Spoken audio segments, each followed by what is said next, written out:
I feel like this is old times. Who's that? Hi, Judith. Who's that? Hi. Hi. How are you? Okay, how are you? I said I felt like this is old times. It's my girl Why? Nina Saxon. The only thing we're missing, Judith, is your dog. Well, my dog just had surgery this Oh, week, wow. so I might have to fade away a few minutes here and there. Oh, okay. She's trying to leave already. I'm not leaving. We haven't even started. She wants to He's right leave here, he's funny, already. but he just had surgery. What's You up, know, Jose? What? Hey. I owe you a Good. phone call. I'm gonna call you. Yeah, Oh, I've heard that song before. Hey Judith, what happened to the tablet you got? You still dialing in? The what? No, The I'm tablet. I'm on my tablet. Oh, have no you don't have any picture. video. You don't want to show us your face today? No, I look a mess right now. No. I usually do on license and permits, but that's only because there's only like 4 of us. I see. Well, we're gonna start in a few minutes. We'll let everyone come in. Hey Michelle, how are you? I see you being driven around. That's nice. Yes. Oh, you didn't hear it. Oh, chauffeured, I see. And Jessica's online. Look, she's reading a book. Hey, Jessica.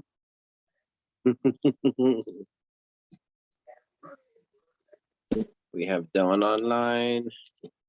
We have Aaron Rivera from the 2-5 online. Oh, this Hi, is a blast Aaron. from the past. Look, it's Deborah What's up? Quinones. What's up, Aaron? So, You look nice and rested today. do I? Yeah. They letting you sleep, I guess, huh? It's called coming back from vacation. Ah, I see. That's the comeback from vacation club. Hi, Peter. Beatrice is here. No vacation for me yet. We'll see. Yeah, recharge. Oh yeah, it's definitely worth it. Hey Jeremy, how are you? I'm doing well. I'm loving this weather. Good evening, everyone. I know. Deborah Quinones. I'm so used to seeing Debbie on the community board. Now I see her here. It's like living old times. I know. Flashbacks. Like the longest standing community board member, was it? I think you had the record. You still have the record. Yes. People think it was Bob McCullough, but it's not. It's me. Bob did 28 years and I did 30. Yeah, What about Candy? Judith is trying to get to you, but we'll see. Candy don't got years. Candy as came much in as- after me. She came in after Debbie. It's only me. Oh, I'm talking about okay. Judith. Judith is trying to break some records. You know, at one point, Judith had like 6 committees. That's Well, right. that's more like the Marie Dixon record, which Marie Dixon used to be like on almost 10, 12 committees one time. Well, I do Marie miss the Dixon- senior committee, though. I do miss the senior committee. Yeah, you know that. Former co-chair. Yeah, that's Former true. co-chair. Marie Dixon was my mentor. Yeah, definitely was. And Danny Perez. Oh yeah, Danny, remember when he used to carry in his bucket, the Perez amendments? Yep. A lot of people dating themselves tonight. Dating tonight. All right, 6:35. Carly. Show would be good. Yes. Sounds good. Jose, did you want to make a comment about everyone for coming tonight? Oh yeah, I'm going to comment on it. So we're going to. First of all, thank you all for coming here tonight. The next Safety Transportation Committee meeting, April 6th, 6:30. It's actually 6:35. We're going to start. We're actually going to try the executive was talking about a committee meeting script that Angel has been circulating. So we're going to try that tonight to be part of the experiment. It's It's basically just the same way we do the committee meetings, just a little different. The main difference will be that we do a roll call in the beginning and a roll call at the end, and everything in between just has a kind of order. But other than that, it's pretty straightforward. There's no surprises.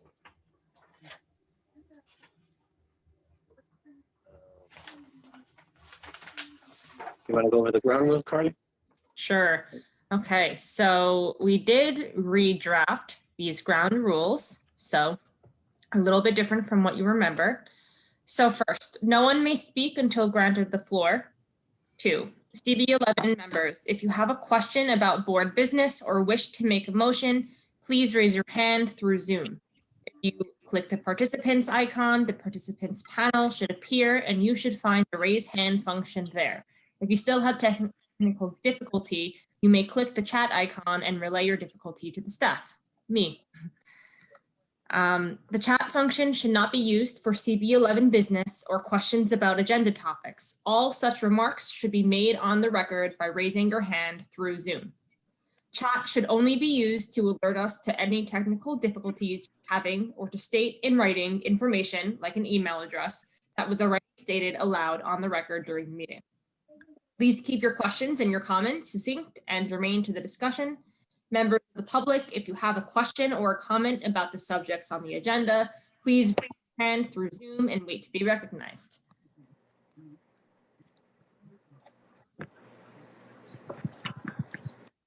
And we're going to call this meeting to order. Carly, could you do the roll call? Sure. Altamirano, Present. Brown, Present. Collier, Diaz, Febraro, Here, Garcia, Present. Mack, Morris, I'm here. Sanders, Here. and Wiltshire Clement.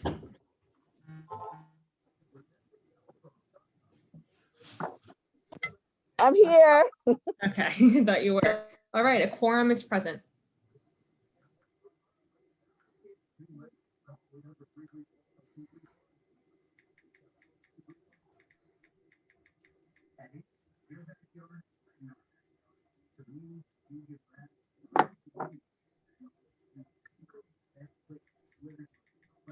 Jose, I'm not sure if you're speaking. I personally don't hear you. I don't know if anyone else. There we go.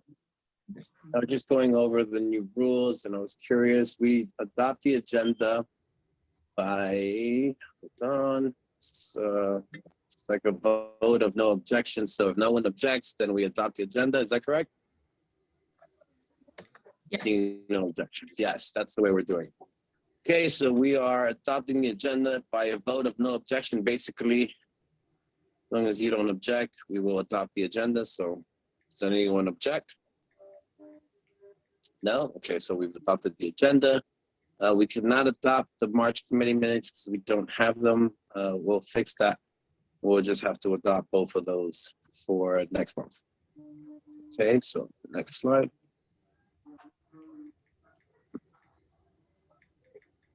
Announcements. New York City Council passed a council resolution on police reform initiative that builds on the proposals outlined in New York City police reform and reinvention collaborative draft plans. Read the press release on nyc.gov.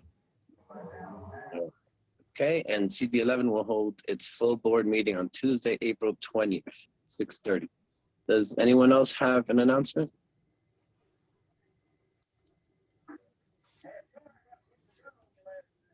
Oh, Point of order?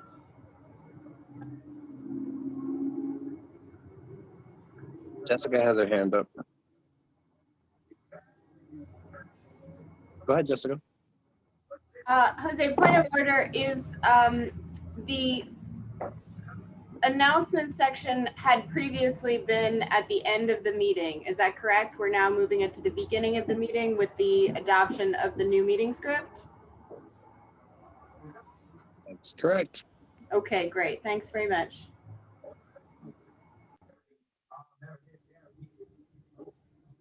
I actually think that the announcement should be at the end, but we're going to follow the script as it is, and then we can make adjustments.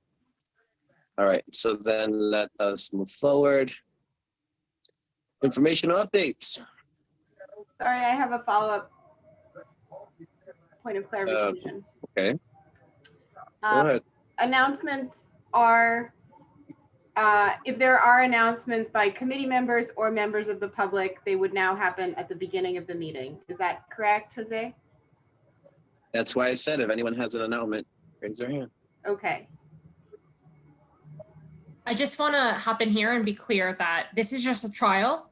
This has not been adopted yet, but the executive committee had agreed to trial it.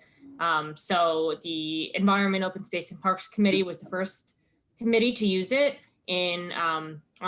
last week on Thursday, and this is the second committee. So we just ask for everyone's graciousness as we kind of clumsily figure this out. And Jose is very welcome to submit that feedback to Angel and the executive committee about the announcements. And it's also his agenda. So if he wants to move it to the end following this meeting, he will, but he's just trying out a new script.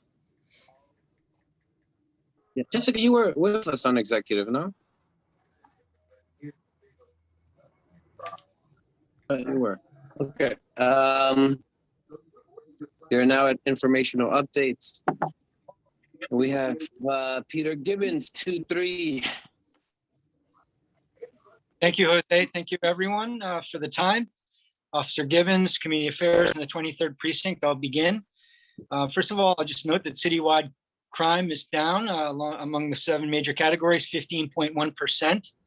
I know it may not seem that way as we read the newspapers and we look around us, because fortunately the headline are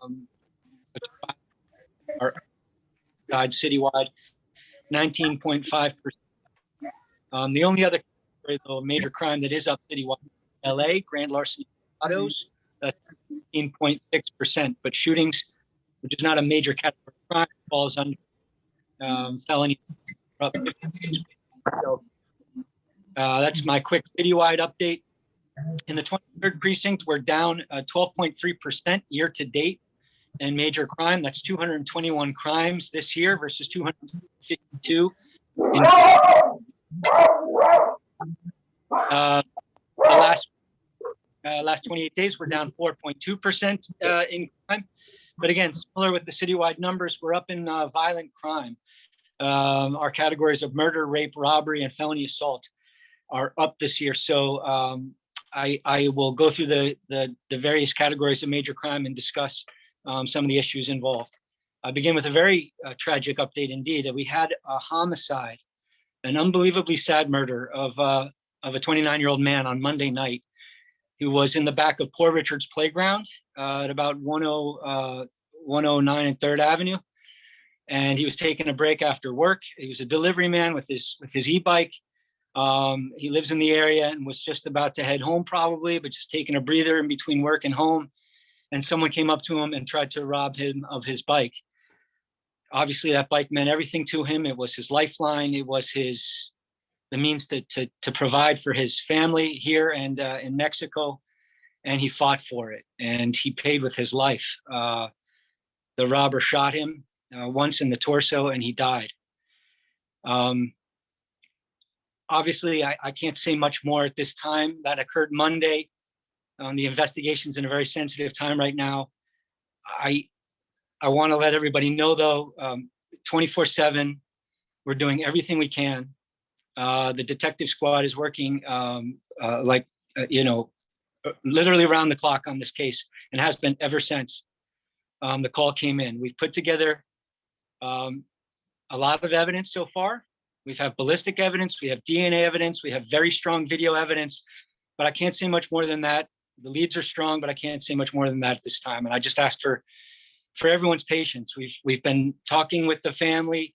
They were in my office. His brother Lucas and his friends and his support network were in my office today, and understandably, upset. Not with us, but just upset about everything.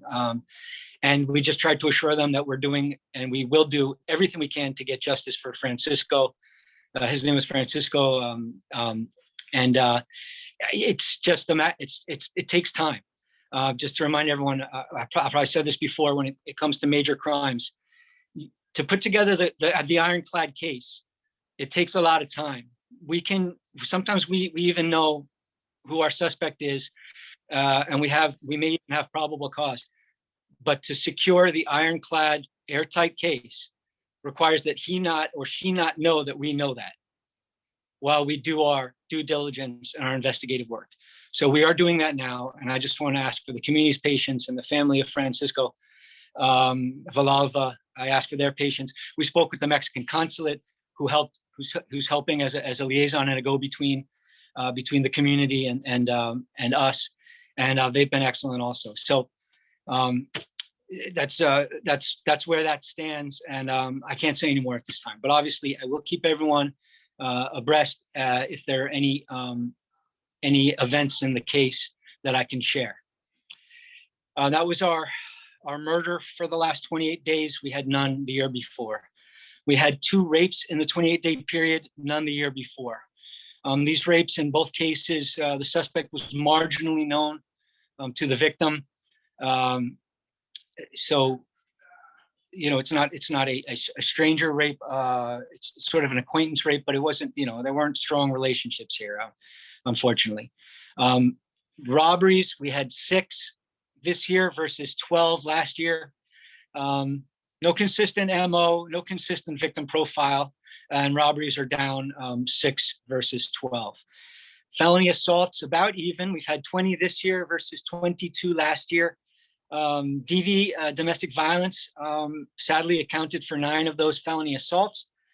Arguments that turn into fights or just sort of, you know, real set twos involving everything from thrown oranges and pens to box cutters, accounted for 6 of those felony assaults. Shootings accounted for 2, 3 victims. So 3 of those felony assaults, 1 of the homicide that I mentioned. And on March 11th at 105th and 3rd Avenue, there was a shooting where 2 victims were struck in the back. We believe it was related to a gang war between Latin gangs, possibly a gang in the 2-3 that is sort of based in that area, 106 3rd to Lex, and a gang in the 2-5 that have had flare-ups in the past in that area and up in 116th Street as well, depending on who is the aggressor. In addition to the felony assaults, as I mentioned, the shootings, I also want to mention our shots fired because they're also relevant. They're basically attempted murders by people firing guns in our streets. There were 6 of them in the last sort of month or so, going back to March 1st. The 2 most recent were March 31st and March 27th. March 31st is at 112th and Lex, which has been a hot area. We made an arrest. We've arrested the shooter in that case. That was LA World, which is a gang that operates on the western side of our precinct in the Lehman houses, and they have affiliates at Carver. They were targeting Johnson. And then on the 27th, that was 103rd and 3rd Avenue, 103rd Street and 3rd Avenue. Also an arrest made in that case. And that was LA World targeting Washington. So LA World is getting around. They appear to be very active of late, and we're keeping tabs on that. Fortunately, they are doing these things in front of cameras or running after the fact, and we have tremendous video evidence and are able to make arrests. Continuing with our categories, burglaries are down 3 this year versus 10 last year. And we continue to see a huge turnaround from last year's numbers when commercial burglary was our #1 crime in terms of numbers. I think, just as a quick parenthetical, I think that the court system, which was obviously hampered by COVID, and also the that's sort of catching up to the caseload when it comes to some of these crimes.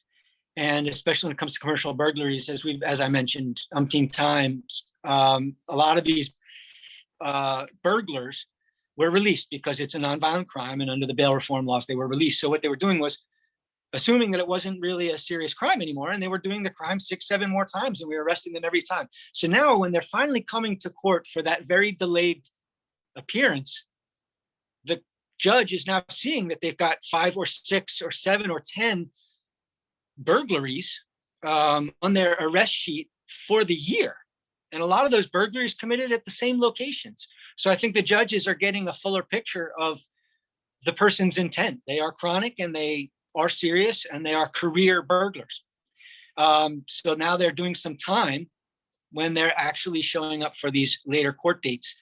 And that fact is leading to fewer burglars on the streets. And our burglary numbers are way down this year.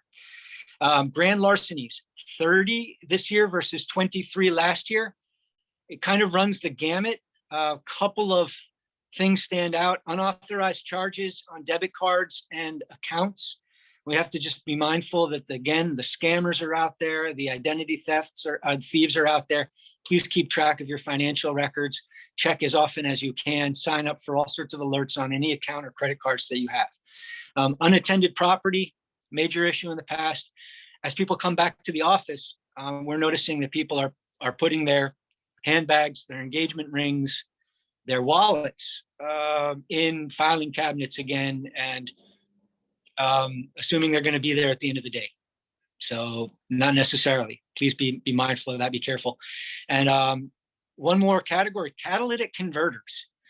For those who don't know, and I wasn't all too familiar with catalytic converters, but they are an attachment to the chassis of your car, some cars, that help limit the toxicity of the transmission coming out of your transmission, the exhaust. And catalytic converters are super expensive because they contain some fancy metal that's more expensive than gold. And the catalytic converters are being taken, and then people are forced to replace their catalytic converter for like $3,700. So all of the thefts occurred. There were 5 of them, basically in the area of 106 and 3rd, 106 and Park, excuse me, because they were all Toyota Priuses. And Toyota Prius, I guess, is a very accessible catalytic converter. They all have catalytic converters because of, I guess, the nature of the hybrid electric vehicle. And they're all parked over there because several of city agencies use the Toyota Prius. And they are based in that area. Lastly, GLA, which I had mentioned, is up citywide. In the 23rd precinct, we're actually down for the year 22% in GLAs, but there's a slight uptick, 6 this past month or so versus 4 the year before. And mopeds actually are now accounting for that uptick in the last month. Mopeds are the flavor of the month for the thief out there looking for a ride. I'll turn it over to Aaron. I believe we're like the last couple of meetings, we're going to take questions together at the end of his presentation.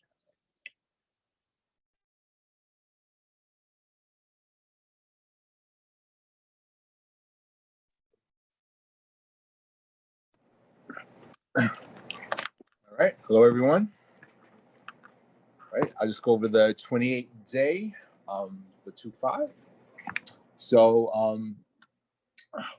2.5 has seen very good last month. We are pretty much down in all crimes except for grand larceny autos. We'll start with murders. 2 of last year, 1 of this year. I will talk about that one after I go through the numbers. That was it was on the news, so there might be questions after that. Rape, we had 0 last year, 2 this month. Robbery, 21. As of last year, only 7 this month, down 66%. Foreclosed assaults, 18 last year, 21 this month. Burglaries, 17 last year. We've had 0 last month. And there's a lot of construction happening over in Harlem, and it's amazing that we had a 0. Grand larcenies, we had 23 down to 21, and grand larceny autos, 2 of last year up to 5 this year. The homicide that we had in the 2-5 happened in mid-March. People might have seen it on the news. It was 118 and First Avenue. The sergeant that was driving around the scene had heard shots fired. Saw a vehicle start heading towards Pleasant Avenue. He followed the vehicle down to the FDR Drive, but before that pursuit started, he instructed officers to go to 118 and 1 because he had heard shots fired. When the officers arrived, there was an individual on the sidewalk. At that point, EMS was called, but I think he was already dead at the time. They followed the vehicle all the way down to about 53rd Street down to the 19th precinct. As the vehicle veered off the highway, another individual got out of the car, and it was a BMW vehicle. Person got out of the car. Car proceeded to continue down the FDR, but as the person got out of the vehicle, he was viewed with a handgun. I don't know if people know York Avenue. There's a couple of hotels over there. Individual tossed the gun, tried to hide. Through some help of some citizens, we were able to point out where he was. So we were able to make that arrest at that point down there. And then going back up here, unfortunately, they had, it looked like it was a robbery. They're still under investigation, but it looks like it was some kind of robbery that was happening. It looked like they had been casing out the location. And the individuals in the vehicle tried to rob the guys who were leaving. Shots were exchanged, and that was that. If anybody saw that on the news, that's primarily what happened. So we're still trying to finish there's still some outstanding individuals we're still trying to figure out, but I believe out of all the individuals caught, we've caught 2 of them so far. Just trying to think what else. Shooting incidents that we've had. That was one of them. We've only had 2 in the last 28-day. One of the other individuals that somebody was inside their apartment and had a handgun and shot himself in the apartment. It's a little embarrassing for him, but he shot himself in the leg, and that was that. So that's all I have. Sorry, I was more informed. I tried to do a quick research. I was on vacation last week, but me and Pete will take any questions now.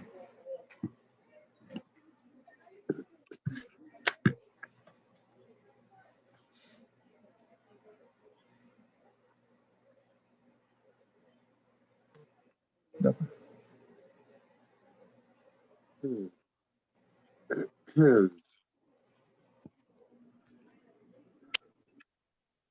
Yes, No questions. No questions. Comments. I tried not to laugh when you said he shot himself with his handgun, but this is why I say you don't play with guns. That's right. You have 2 Nope. hands, Cindy and Dawn. Cindy, and then Dawn. Yes, hi. Good afternoon, everyone. Thank you so much for this wonderful update. So a few things. There's a few changes that are happening with policy, specifically around the recreational cannabis use that has, is now legal here in New York. As well as, your disciplinary policy that was just enacted. When the draft was first put out about 4 or 5 months ago, I brought this question to you, to Aaron and I'm sorry, I forgot the name of the other officer. And I it's a very hefty document. It's 450 pages. So I know that you guys had a bit of a challenge actually getting a chance to read it. So, last month, 2 of your commissioners were in this meeting, and they assured us that they were actually going to, make sure that you guys have the support that you need in order to make sure that these policies, these brand new policies that have come to fruition to actually have you guys followed and have any support that you know, any, okay, let me, I feel like I'm talking a little bit in circles. So the commissioners will be able to provide you any support if you foresee any challenges in you in actually enacting this policy.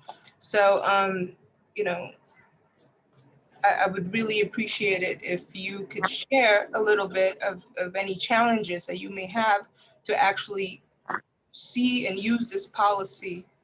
If you foresee any issues in actually implementing this policy, whether it's the disciplinary matrix or with the new recreational cannabis policy that has passed. Well, as far as disciplinary matrix goes, I mean, we're not, I don't know if implementing is the right word. We're not implementing, we are following, and we are subject to. So do I foresee any issues with abiding by it? No. No. The commissioners who spoke from, I mean, their job is to investigate and potentially bring charges against. So happy they're there. I'm happy they're doing their job. I'm happy they joined us to talk a little bit about, as far as the cops go, our job, as far as the disciplinary matrix goes, and our responsibility is to familiarize ourselves with it so that we know what the rules are and we know what the discipline is should we break the rules, just like anybody now, you know, in who has to follow a certain rule or whatever. So no, I don't anticipate, I don't, you know, I mean, I would have said this before, that, you know, any rule that's handed down is handed down by the city that hired us, that we're sworn to protect, and that pays our checks. And ifs, ands, or buts, whatever the rule is, you got to follow it. And if you're not interested, then you can resign, do something else. I don't think it hamstrings us or handcuffs us or anything like that.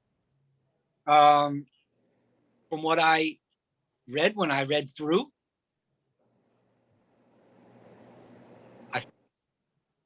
I feel it's thorough. The punishments are fair. And I'm happy that they're public, very happy. So that if there is deviation, everyone will be aware of it and they can challenge the decider, whether that is the commissioner or someone else. As far as marijuana goes, I think we're all, I don't think the police are going to, I think we're all going to face the challenge of dealing with potential quality of life issues that would come up with, you know, anything, any kind of smoke, basically smoking.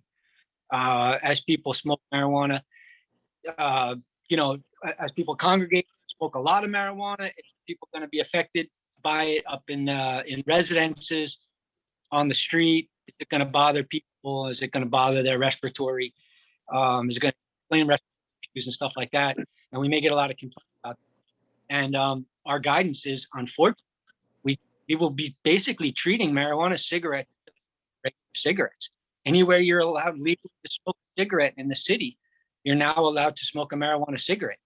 So if somebody says, I'm walking to school and every day the same person is standing, or the same person commutes along my route and is blowing billows of smoke in my face, unintentionally, but nevertheless, our answer will fortunately be, I'm sorry. There's nothing we can do about that. So there will be people who get chafed about it, but you know, is what it is. The city has spoken on it, and the legislature has spoken, and I see some complaints. But we'll see how it goes. I'm very worried also about a lot of people who didn't smoke before, but will smoke now because they can buy it legally and they don't have to worry about the consequences. Smoking inside their apartments, maybe because there's still a little stigma to it, and so they don't want to be out in public smoking it, or because in the winter months, you know, hey, you don't want to stand outside in the bitter cold. So smoking in the apartments, because we did get, starting about 2 years ago, we started to get a lot of complaints of marijuana smoke coming through air shafts inside of a lot of our buildings. So that's going to be another issue. People come to us with that, and maybe they will continue to do that, but it's no longer at all a police issue. It's a civil issue involving landlords and building rules and enforcement of building rules, which we're not. Well, thank you so much for answering my questions and taking the time to share some of the foreseeable issues that you see with these new policies. Is Aaron, is he available to say anything, or? No, I concur with Pete. It's going to be those are going to be the issues. We've gotten some instruction from our higher ups on how to handle it, and in the end, even though all the jargon that's used, it's basically in layman's terms, it's just cigarettes now.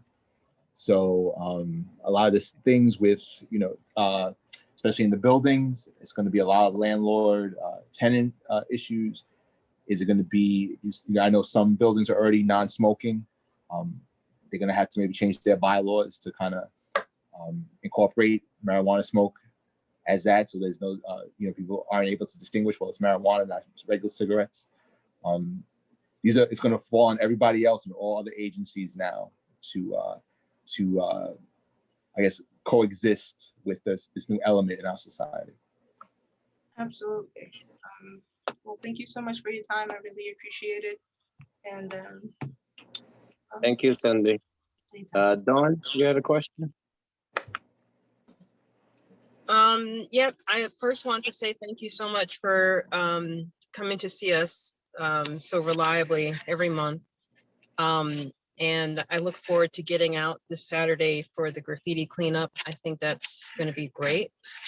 So I had some concerns. I was on a call. This is an issue that I've had going back several months. So there's this idea in the city that and Nina, I think Nina's still on, but that if you want to help NYCHA residents or you want to have an event, you put the event at one development and everybody is expected to come from other developments to that development. And I have raised before my concerns, especially with what you're saying with the gang activity, that some people don't feel safe to go from their development to another development for the purpose of, whatever service is being offered. So in this case, this is about vaccine and, certain groups wanting to just have vaccine at, let's say, just Johnson houses, and all the other NYCHA is supposed to come there. And I just wonder, I've made a case before for saying, well, maybe you could have a neutral location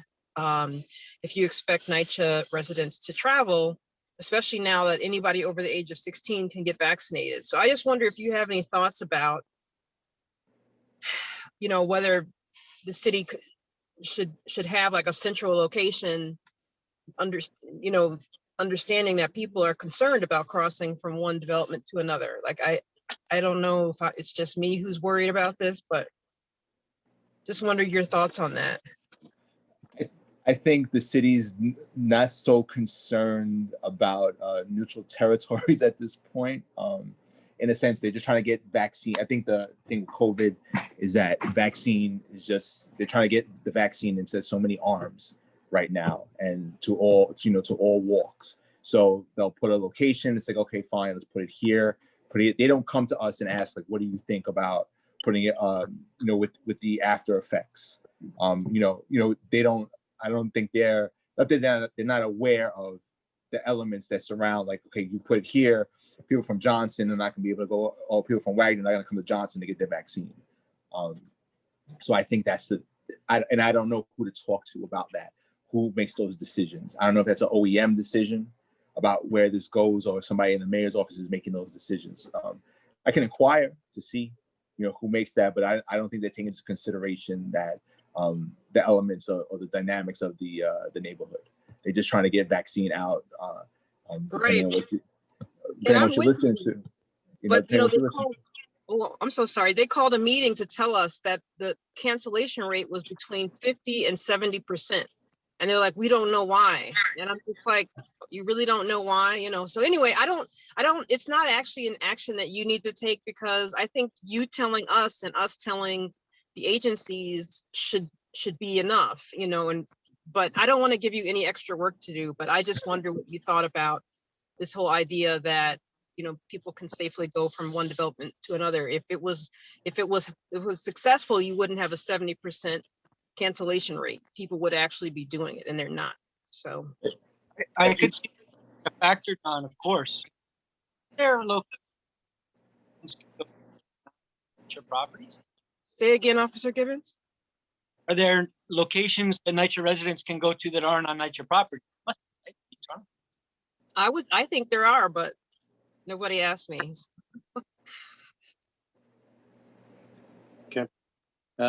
Thank you, Don.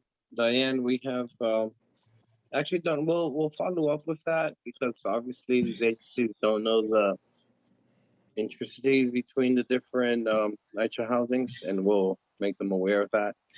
I think that's something that we can do directly as a community board. So we'll definitely look into that. I would love Diane, you had a question? Yeah, it's a real quick question for the 2-5. Hi, Peter. Hi, Aaron. It really concerns the 2-5, Aaron. Are we having issues with catalytic converters? Also, are they being reported? Because I do know a couple of Toyotas around here that have had that problem. Have you heard about that? I have not heard about it, but it's not to say that it's not happening. When I can always look into it and get back to you on that. I was just concentrating, like, our grand larcenies just seem to be Honda Accords, grand larceny autos, but I can take a look and see. I haven't heard anything. No one directly. I'm speaking to the officers. No one's made any comments about all these catalytic converters being. Yeah, I'll look into it. I honestly think we haven't heard about it because insurance issues. People are not calling the insurance on that. You know, that's not covered probably. Okay. But Peter had pointed out at the 2-3 they were stealing Priuses, right, Peter? I think Prius, yeah, Prius. Yep.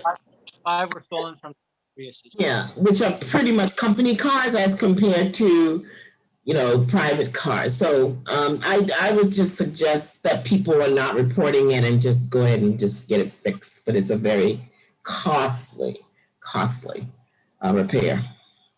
Okay. Thanks.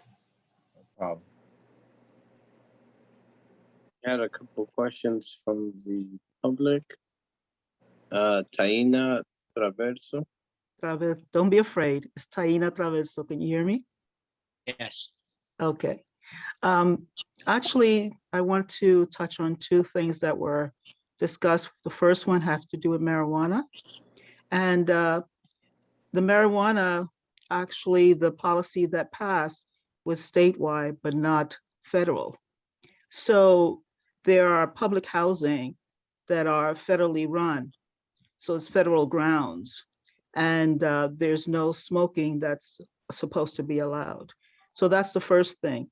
So if there's any smoking taking place on federal grounds, wouldn't that be a cause to actually bring it to the attention of those who are smoking? That's the first thing.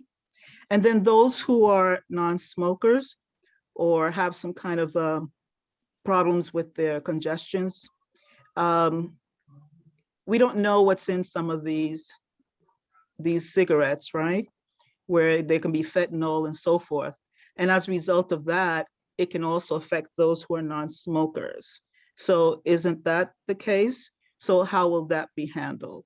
Then secondly, as far as the vaccine's concerned, most of the major pharmacy actually near public housing, you can actually go there, make your appointment either the same day or the following day, you can get the injection. So it's not that difficult. And all public hospitals that are nearby, metropolitan and so forth, will do the same. So there are also the health clinics, like 160 in my case, you have the settlement house. They also give injections. So there are many places that public housing can go that's close to their address. And so thank you for listening. As far as the federal HUD regulations go with smoking on or near NYCHA property, Not sure that we would be enforcing that. It's a very good question, very insightful. And I will be interested to find out what the powers that be direct us to do on or near NYCHA property. But I suspect that we won't enforce that. NYCHA will do self-enforcement perhaps, or not. But, as far as whether a particular marijuana cigarette is labeled else, we're not going to be in the business of checking that out. I can't see that unless we have some kind of intelligence or information that someone is dealing. So you know, selling large amounts has to be regulated. They have to have, et cetera, et cetera. They got to be paying their taxes. Small amounts, you know, if we find out someone is small amounts or large amounts that are laced with something illegal, fentanyl or whatever, that will be something that we continue to enforce. The illegal sale of marijuana will be enforced. We'll get more clarity on that going forward, who exactly is going to be doing that, whether that's going to be at the precinct level, because I think that will probably be in the area that is focused on by narcotics, because they're going to be looking at much larger amounts than the usual hand-to-hand. However, it is still illegal to exchange money for marijuana in the street. But exactly how involved we're going to be with that, we don't know. And lastly, we appreciate your pointing that out about the vaccine sites. I have 2 questions from the public. Thank you, China. Isabel Abreu.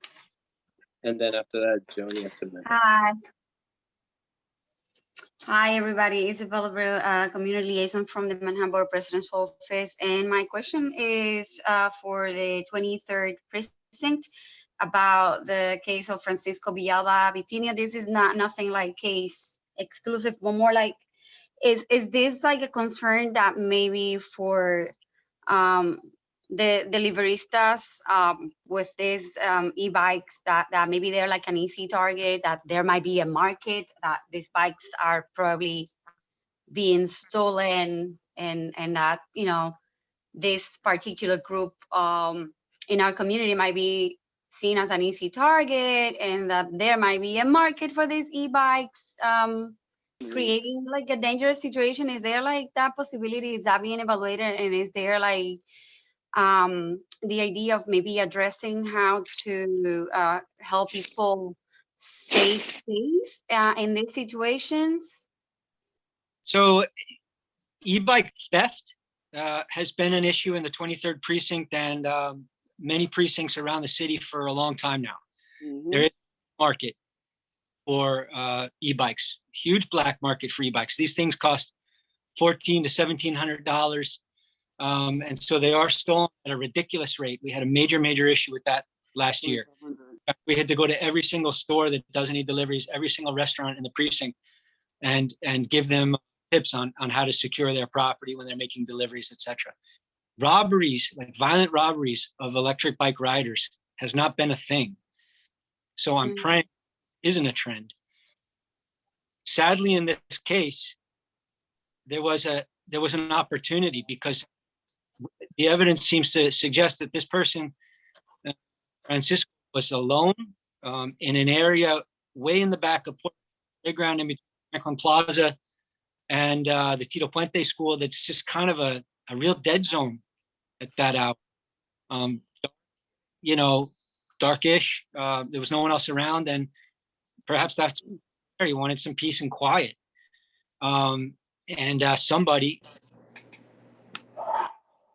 But no, we haven't seen a trend of this, not in our area. Oh, okay. We would call that a pattern. So we haven't. We're praying that it doesn't be. I don't think the particular individual, his background, or you know, who he is, created the target, the possibly easy target. I think it was the circumstance, the time of the day, and the geographic location. Oh, okay. Thank you. Yes, but you're right to still call it a concern, because e-bikes are expensive, and you know, people go to take them. We see them being stolen all the time in broad daylight. People risking arrest by grinding the chains from delivery guys who lock it up, go upstairs to deliver their food, come back down 2 minutes later, and the bike is gone.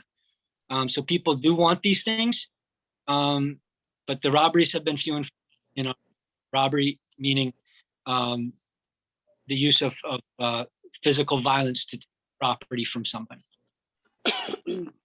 Thank you. Thank That was you. We all. have one more question from Joni Acevedo. Hi, good evening. My name is Joanny Acevedo, and I'm with CHS, Carver Housing LLC Corp. We are mainly concerned with the gang violence in the communities between Carver and Washington, this has been going on for the last 30 years. Like Taina said, the same thing is with the smoking and stuff now is going to be more excessive. Me and Miss Emily Johnson, which she's the president of Carver Housing Association LLC Corp, but also with Kelmy Rodriguez from 700 Strong. We've been sitting down with PSA 5, talking regarding all the incidences, the things that's going around in our neighborhoods. And we want to know if it's possible with the 23rd precinct and the 25th precinct, if it's possible that we can have all the tenant association presidents sit down and have one meeting, and we have to let the tenant associations know that if they're going to be tenant association presidents with their housing developments, that they need to let the tenants know what the gratifications are of gang violence, letting them know that they can get evicted from their apartments and stuff. It's just a lot of stuff that our kids can't even walk around anymore without getting shot at or getting the e-bike stolen. And this is not like back in the 80s and the 90s where everything was, settled. So as myself, that I was born and raised in Spanish Harlem and East Harlem, and I grew up right around the 2-3, and I worked at the 25th precinct. All this stuff that's going on is getting worse, and I wanted to know, as not only a citizen of my neighborhood and community activist, but I want to know if it's possible that the 2-3 and the 2-5 and PSA 5 can have a massive meeting with also the MTA, the district attorney's office, and just all the district leaders and everything, have a sit down with all the tenant association presidents regarding the issues that's really going on in hand. And to let all the tier presidents know that this is supposed to be a mandated meeting, that we need to bring back our barrio and bring back Spanish Harlem the way it was supposed to be, not going all rampant and crazy and dealing with all these drugs and violence and all that stuff that's going on. I want to know if that's possible, that the 2-3, the 2-5, and the PSA 5, and with the Manhattan Police Department, MTA, and District Attorney's Office will have this meeting with all the tenant association presidents to be all on the same board, where we can deal with all these issues with the gang violence and with the stealing and the murders and all this other stuff that's going on in our complexes, because everything is changing fast. So now it's time that we need to have a real serious talk with all these tenant association presidents and all these district leaders, and everything is just getting sold. So do you attend, or do you phone into the community council meetings for PSA 5? Well, I go to the meetings. It's me and Miss Emily Johnson. So we are Carver Housing LLC Corporation. Okay. I'm one of the directors. So we just had a meeting with PSA 5 the other day regarding about the gang affiliation, which is initiated now, and all that other stuff that's going on. And Well, I would address this directly to Inspector Yakatali and the community affairs officers, Angel and Mike Vega, Angel Lujan over there, and ask to organize the TA presidents to send out to pick a date, send out an invitation, come up with an agenda. We have. Okay. It's just that we just want to make sure that we already started that. We already started that process. Oh, well, we'll be there. We just definitely like on some serious, because it's crazy. because you have not those disrespect, but it's bullshit because you have a lot of tenant association presidents that knows what's going on in their building, and they're not taking that initiative to let the parents or whoever knows what's going on. So it's making it harder for the ones that's trying to help out the community and trying to clean up in their area, because due to gentrification, which everything around us, we worth $200 billion. So this is something that we can all fix as a whole. But this is why that me, myself, and Emily Johnson, we already spoke to PSA 5 about having a massive meeting with everybody, district leaders or whoever, because if you're gonna be sitting at an office, and like you said, that the police departments can't only do this by themselves. It has to be a group effort, and with district leaders and everybody, because a title is a title. If you're not gonna take the title seriously, then there's no need for you to even, you know what I mean, be the president of a tenant association. But if you're not worrying about the constituents or the seniors and everyone else that's living in the projects, that this is our home.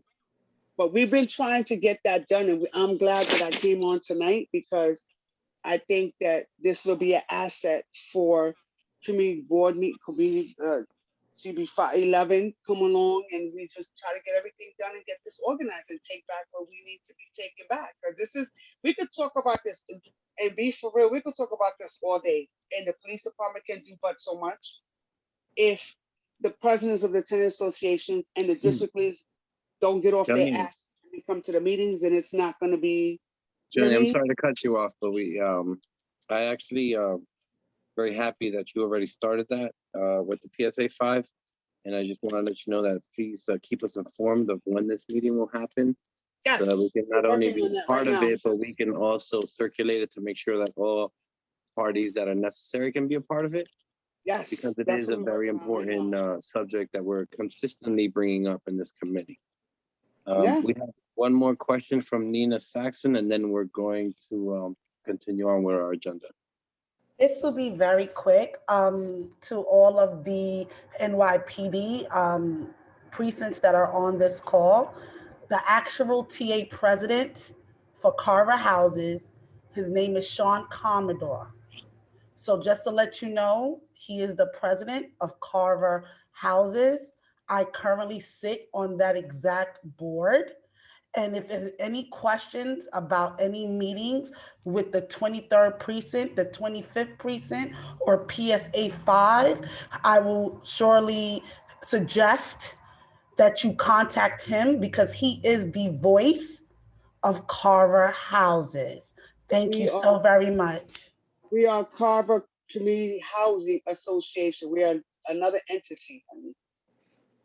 We are Carver Community Board Housing LLC Corp, not Carver Housing Tenant Association. So let's make that clear. We are. Thank you. No, from the NYPD's perspective, you're our community. Both groups appreciate what you're doing. We appreciate your support, and we'll work with both of you. Okay. Oh, no, anytime. No. Thank you. Thank you both. All right, we're going to now move on in our agenda. The Gibbons, Jose, Rivera, thank you so much as always. Aaron, go ahead. One thing, Diane, in reference to Diane, I just did a quick search of your previous question. The 28th day, I still have to do a little bit more digging, but we did have one catalytic converter crime taken from a Honda Accord. So it's there, but it's not, as all the ones I'm looking at, it hasn't been so prevalent. Thank you. You're welcome.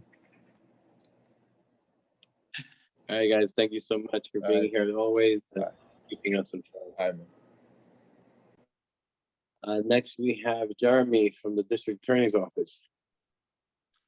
Thank you. I appreciate it. Jeremy Lockett here with the Manhattan District Attorney's Office, the Community Partnership Unit. I just want to say good evening, everybody. And just real quick, we'll double back on that if, Ms. Acevedo, if anyone wants to reach out to us as well, I'm going to put my contact information here and loop us in. But I have a couple quick updates.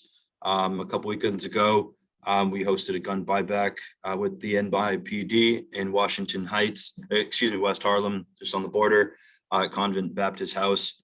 It went smoothly. There was about 22 guns returned.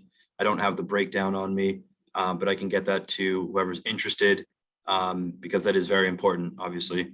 Obviously that is one way of a gun that needs to be returned, but we are constantly trying to have conversations right now, how to build trust, how to figure out better ways, especially for youth. That's always a question, and we're open to feedback and we're open to suggestions. We want to work with the community to help us do that with the NYPD, just keep the streets safer. So that event was smooth, and I appreciate anyone that came out. It was good.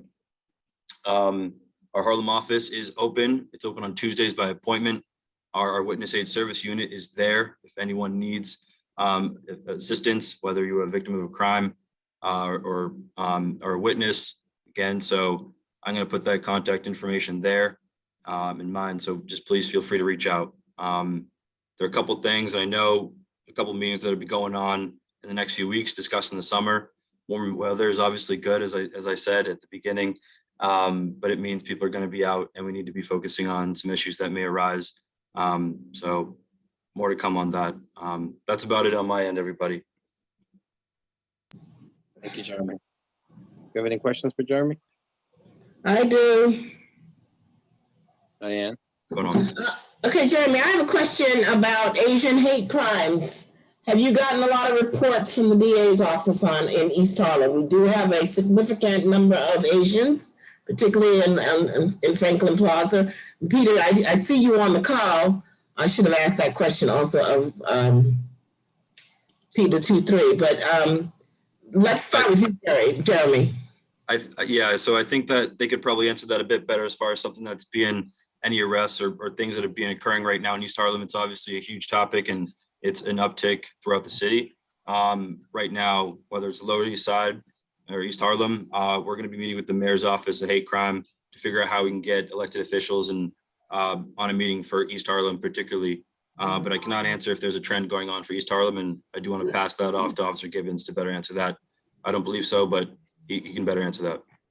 Before you go to Pete, before you answer Pete, I guess what I'm really saying to the DA's office is it would be good for us to know what programs, what initiatives are the DA office looking at. And if you don't have an answer now, but please take it back, because what we need to do is pull, and get that information out to the Asian population in East Harlem, because clearly it's understood they don't really talk a lot about what issues are going on.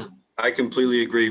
We just I haven't met her myself, but we've hired some staff recently to make that communication and that relationship stronger. It's definitely, I think, across the board. I'm not going to speak for any organization, but I think we can all work on that as a whole. And so whether it's a particular program, our hate crimes unit is definitely working to keep that going, but I'll keep you posted on further things. Not just me, but no, everybody, definitely. I agree, and I appreciate that. And so so Peter, you got the ball now. So have you heard any problems? No, I haven't heard any. Plaza? No, I haven't heard any anecdotal issues, and we have not recorded a single hate crime in the 23rd precinct this year, Asian or otherwise. And in the 25th precinct, they have had 0 hate crimes this year. So that's just looking at their CompStat book online. So between the 2 precincts, no reported hate crimes, nor have I heard any secondhand or any kind of anecdotal issues. Yes, we have a growing Asian population, Franklin Plaza, 110th Street corridor, not the First Avenue. Yeah. Yep, and also in our NYCHA developments, but no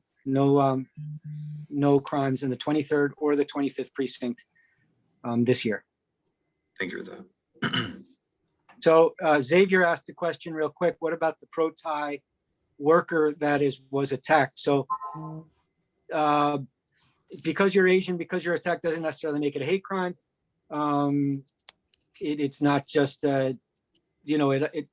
like, for instance, we have delivery workers who are robbed inside of developments quite often.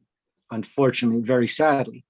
As I've bemoaned many times before, they usually are sent on by 2, 3, 4, 5 guys who get $20, a bag of food, and a flip phone. It's just brutal, and they really are violent about it. So a robbery or an attack is not necessarily a hate crime just because of the status of the individual. After investigating, there are 0 hate crimes in the 2.3 and the 2.5. Debbie had a question.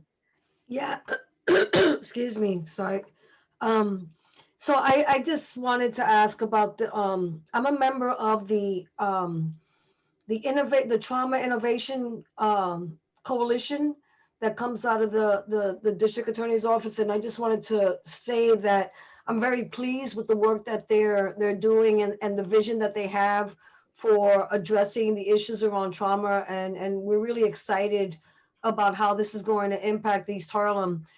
What I would also venture to say is that if there's any way to give updates about that as well, because we are in a state of trauma, right? In terms of on so many levels, that would probably add more to this dialogue.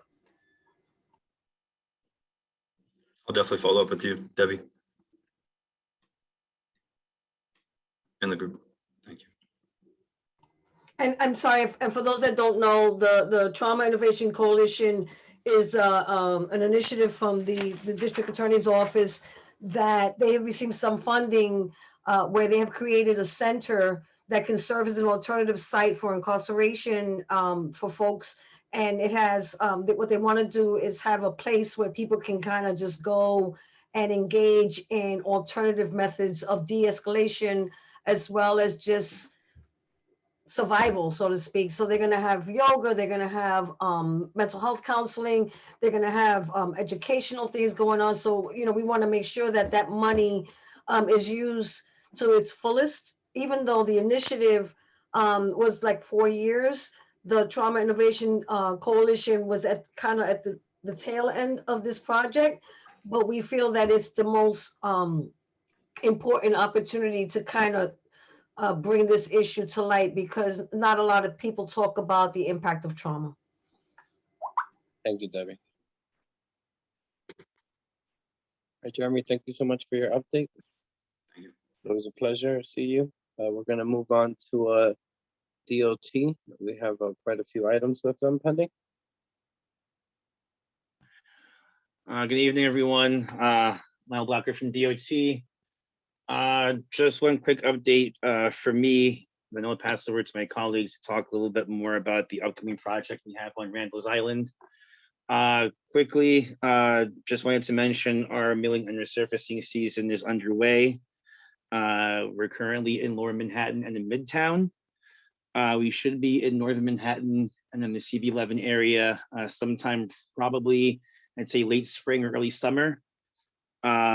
When the schedule is finalized for the area, I will let you know when we'll be coming in so we can give the community board and the district a heads up ahead of time. As always, if there are locations within CB11 that you'd like for DOT to take a look at, that you feel should be considered for milling and resurfacing, just please let us know and we'll see if we can add that to our list for this season. Now I want to pass it along to discuss our upcoming project on Randall's Island. To a few of my colleagues at DOT, we have Claire Brennan and Craig Bearwald, again, my colleagues from DOT. We have an upcoming project on Randall's Island that we'd like to discuss with you in a little more detail. Claire, whenever you're ready. Thanks, Lyle, and thank you everyone for having me here tonight. I'm wondering if it's possible, I just want to share some visuals with you all. Oh, great. So I am going to share my screen here. Okay, I hope you can see this. Great. So good evening, everyone. Thank you for having me tonight. My name is Claire and I work for the Department of Transportation as a project manager in the bike unit. As Lyle said, I have Craig here with me, and we also have some folks from the Randall's Island Park Alliance and the Department of Parks and Recreation. I know that they had a kind of time restraint and might need to leave early. So I'm actually going to hand the mic over to Anne to kind of just say a few words about the project before she goes, if she's here. Hello, everybody. Thank you for having DOT and taking a look at this project.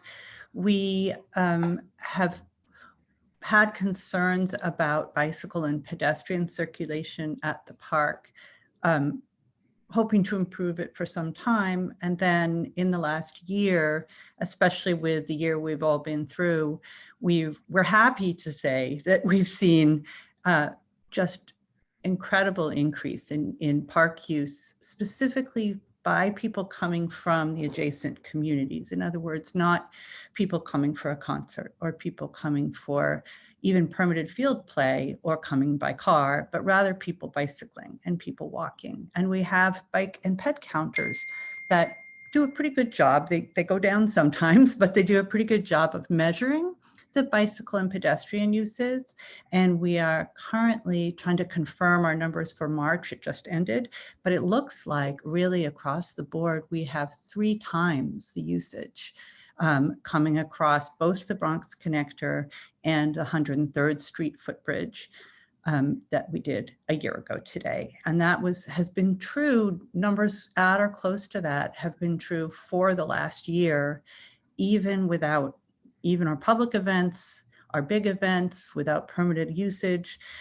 So the concerns we already had were increased. It's a happy problem, but it's a problem we want to fix. And so in a very short-term solution or shorter term, we have turned to New York City DOT and asked them to help us think through this, which they've been working on. And so Claire is going to show you what looks to me like a good solution.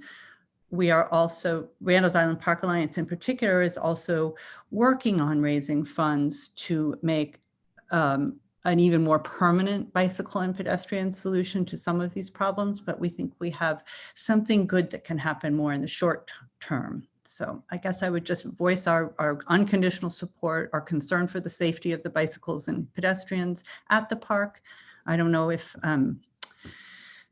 yeah, I mean, if you have questions, I can stay until 8. And then David Salerno, I'm sorry, I didn't introduce myself. I'm the planner for the Randall's Island Park Alliance. So I work with the Alliance. And then David Salerno is the Deputy Park Administrator with the New York City Parks Department. And he will be on as well and knows this project well. I'll hand it over to Claire. Thanks so much, Anne. So yeah, again, as I said, my name is Claire Brennan and I work for the Department of Transportation as a project manager in the bike unit. Just giving a little bit more background about the project. As you know, Randall's Island is a regional destination, a beautiful multi-use park that is used for biking, jogging, walking, among other uses that we're all well aware of. It is a beautiful crossroads linking Upper Manhattan to the Bronx and Queens. And as Anne said, since the start of the pandemic, we've noticed a significant uptick in use of the islands. So we have some planned improvements right in the middle around here in order to improve intersections and add wayfinding for commuters and visitors alike. So 2 entrances, the RFK Bridge approach and the southern entrance to Hellgate Path right here have been improved recently, and this plan connects those improvements. So now I'm going to quickly walk you all through what these improvements include. So starting at the northern entrance to Hellgate Path, we are going to add a 2-way protected bike lane to get folks to and off of Hellgate Path. The path will be along the curb right here, and will include vertical delineators as you see in this cross section right here. As we move south along Central Road, we are going to improve the intersection of Central Road from Riley Boulevard to K Road. The 2-way path will continue right here. And we're also going to add a painted pedestrian island in order to shorten the crossing for walkers and joggers as well. From this intersection, the bike lane will split in two as they continue along Central Road, which is what we have here, where there is technically already an existing bike path. It's a little hard to see in this photo. So we're going to add some green paint to make it really clear and organize the roadway in order for all road users to kind of have more clarity. Finally, this brings us to Hellgate Circle and the southern entrance of Hellgate Path, where we are putting in a shared lane with wayfinding signage that will direct folks from the southern entrance of Hellgate Path to Central Road and also to the RFK Bridge, which is a little further south this way. In brief conclusion, this plan will create safer, clearer connections for all road users while maintaining the current bus routes, stops, and shelters. We're hoping that this project improves the park for folks looking to continue to escape and enjoy the island this summer. I would be happy to answer any questions that you all have, but again, thank you so much for your time and letting me be here.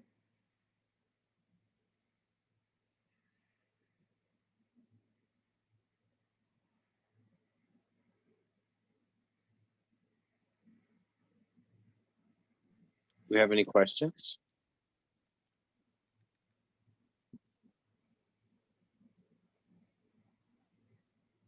Jessica Morris. Thanks, Jose.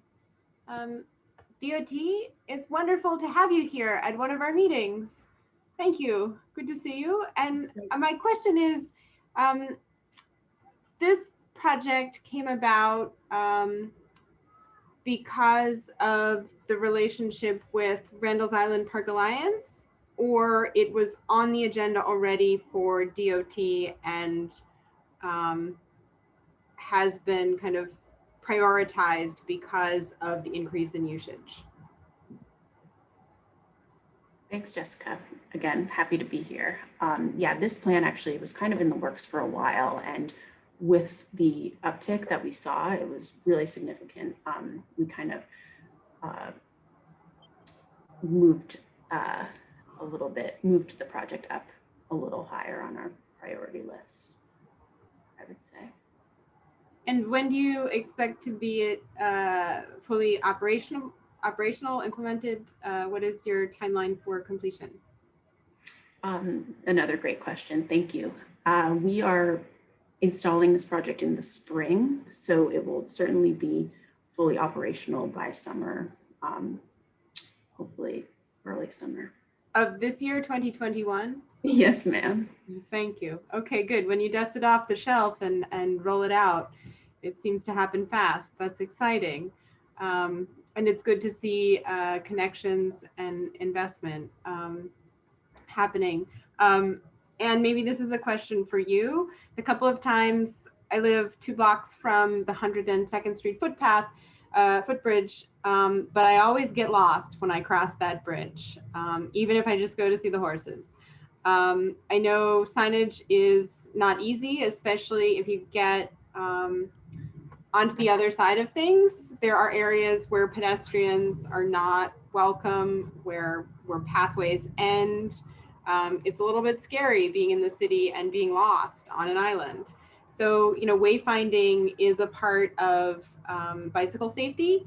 And so I know that's in the plan, and DOT will continue to do that. You know, but wayfinding across the island is something that kind of can always be improved to make people feel more comfortable exploring, so that there aren't long stretches of not knowing where to look to find a sign about which way is the right way to go, which hinders enjoying the escape. So any kind of support for increasing signage, whether it comes from DOT or Randall's Park Alliance, I think would be a welcome. Thanks, Jessica. Yeah, we have wayfinding attached to this plan in particular, but our crews also go out at least annually to check and make sure that any down signage on the island gets replaced, but I definitely hear you on the wayfinding, and maybe we can sneak some more in with this project as well. Are there any particular areas that you can think of? Around the backside, when you, I'm not sure what the name of the road is, but I'll have to look at a map. And I'm happy to sort of formalize where I've gotten lost in the past and put that forward if that's helpful.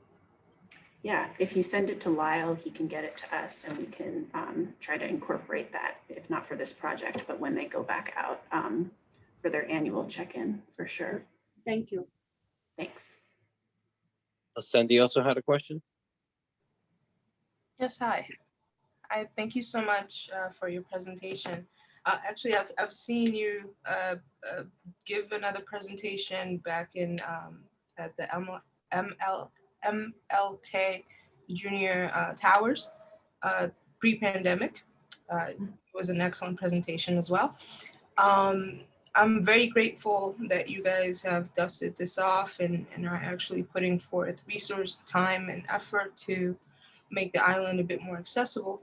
As you know, we're very lucky here in East Harlem to make sure that we actually have access to a lot of green areas. The city, we are in a perfect place to be able to just go out and just enjoy our surroundings.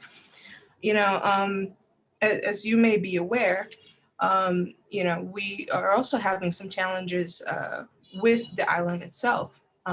We have a bus line, the M35 bus line, that has seen an increase of individuals who go to the island for medical treatment and unload along 125th Street. And for whatever reason that they're having, we're having issues with public safety along the M35 bus line. And we have in this committee, as well as the Human Services Committee, have had conversations about how we can actually make this commute safer. And as you are, as the DOT is launching this project, we want to make sure that you're aware that of some of the challenges that we're having along the M35 bus line with people who are seeking treatment or are leaving a treatment area, and they end up bottlenecking along 125th Street, where most of our homeless population and our chemically dependent vulnerable population congregate. So it's extremely important that as you continue to draft out these plans and these programs, you take into consideration the services that are also provided on the island. So if the DOT would commit to actually having a conversation with the service providers on the island, so you guys can be on the same page, whether it's for the DOT to provide additional bus services or specific routes, additional bus lines, and or any other solutions that you guys may come up with as you're kind of brought in and being told of the additional challenges that we or that I may not have actually brought up right now. So I truly hope that as you continue, as the DOT continues to show up to these meetings and continues to put forth all this amazing work, that we can continue to have the conversation and actually see results from our efforts. So I hope you guys take a look at the M35 bus line. Yes. Thank you for that comment. I think Anne might have wanted to respond to that. I actually wanted, because I have to jump off the call. I just wanted to say thank you to everybody and to you, Claire. And also I missed responding to the last question, but I did want to say we have put maps on the island at crucial decision points. And I would hope that they were easy to find. We are looking to switch them out for new maps and also create slightly bigger gateway maps at a couple of places in the next couple of months. I'm going to say for the larger maps, maybe 4 or 5 months. They take a little bit to put together.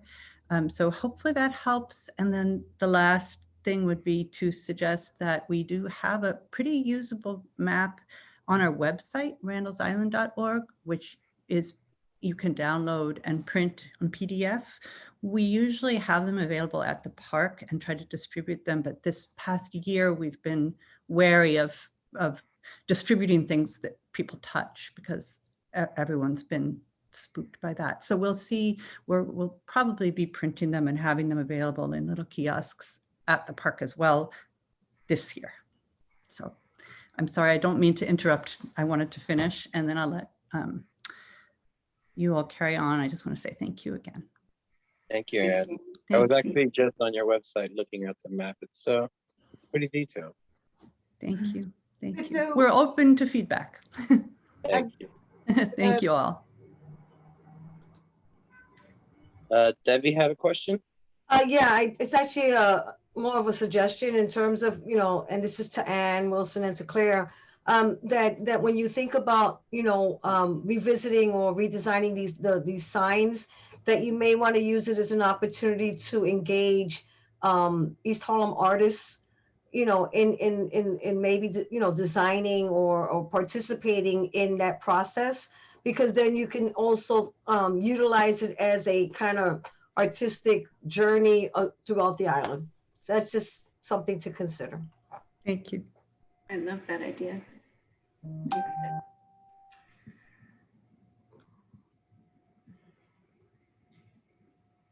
Claire, could you go back in your presentation to the actual map changes? We're actually very excited that DOT is these changes. Everyone forgets that Randall's Island is still considered a part of East Harlem, and I'm sure that the community will be excited to be able to use it even more. I mean, now there was a time when City Bike wasn't there, and now I think we have a few City Bike locations, which makes it even more accessible to anyone that has a City Bike connection. So it is, I think it's really important, the work that you guys are doing. We appreciate it. Thank you, Jose. Yeah, I think there's 4 or 5 docks now on the island, which is definitely contributing to the increased usage. And you know, there's one definitely right by ICANN Stadium. So these improvements will certainly help city bikers, delivery cyclists, casual riders, you name them. Perfect. All right, Claire, thank you so much. Is there anything else that that you'd like to share with us? We have a few more questions for Lau. I think Lau's here.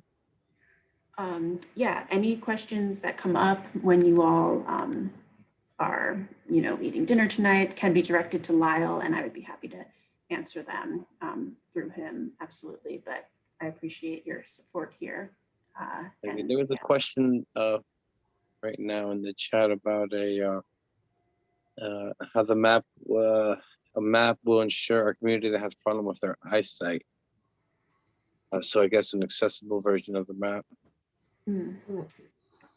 That's a good point. Visually impaired folks, that's what you're saying. Yeah, we've been pushing as a goal of public safety to get more accessibility for anyone in our community that has any kind of impairment, whether it's visual or audio. So it would be great if you could look into that. That's great. Yeah, I know our wayfinding team is doing a lot of work on that as well. So maybe they can come and provide an update to you all in the future.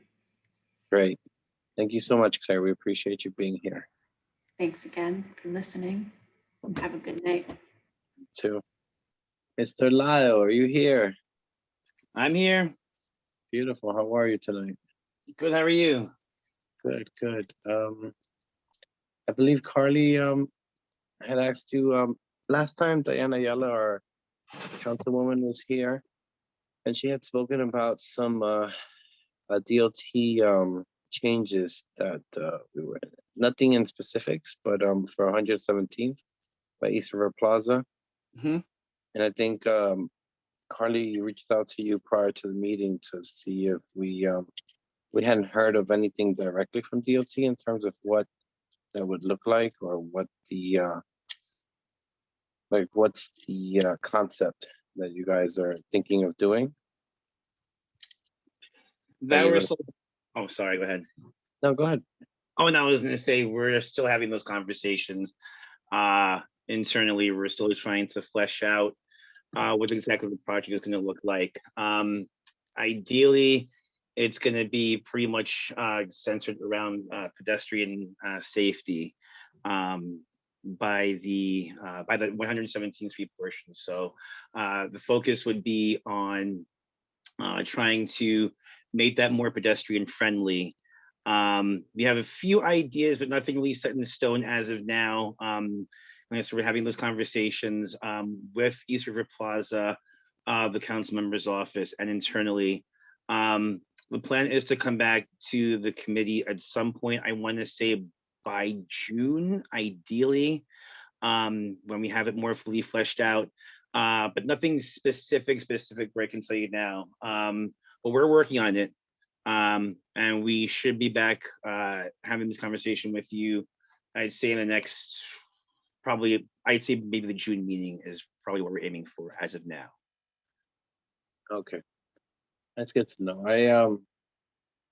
I'm always over there. I park there actually, because I gave up finding metered parking. Or actually, I got enough tickets metered parking, so just do the walk to my office. So yeah, so it's just curious. I'm really curious as to like what, and obviously, I think the street wasn't designed for the amount of foot traffic.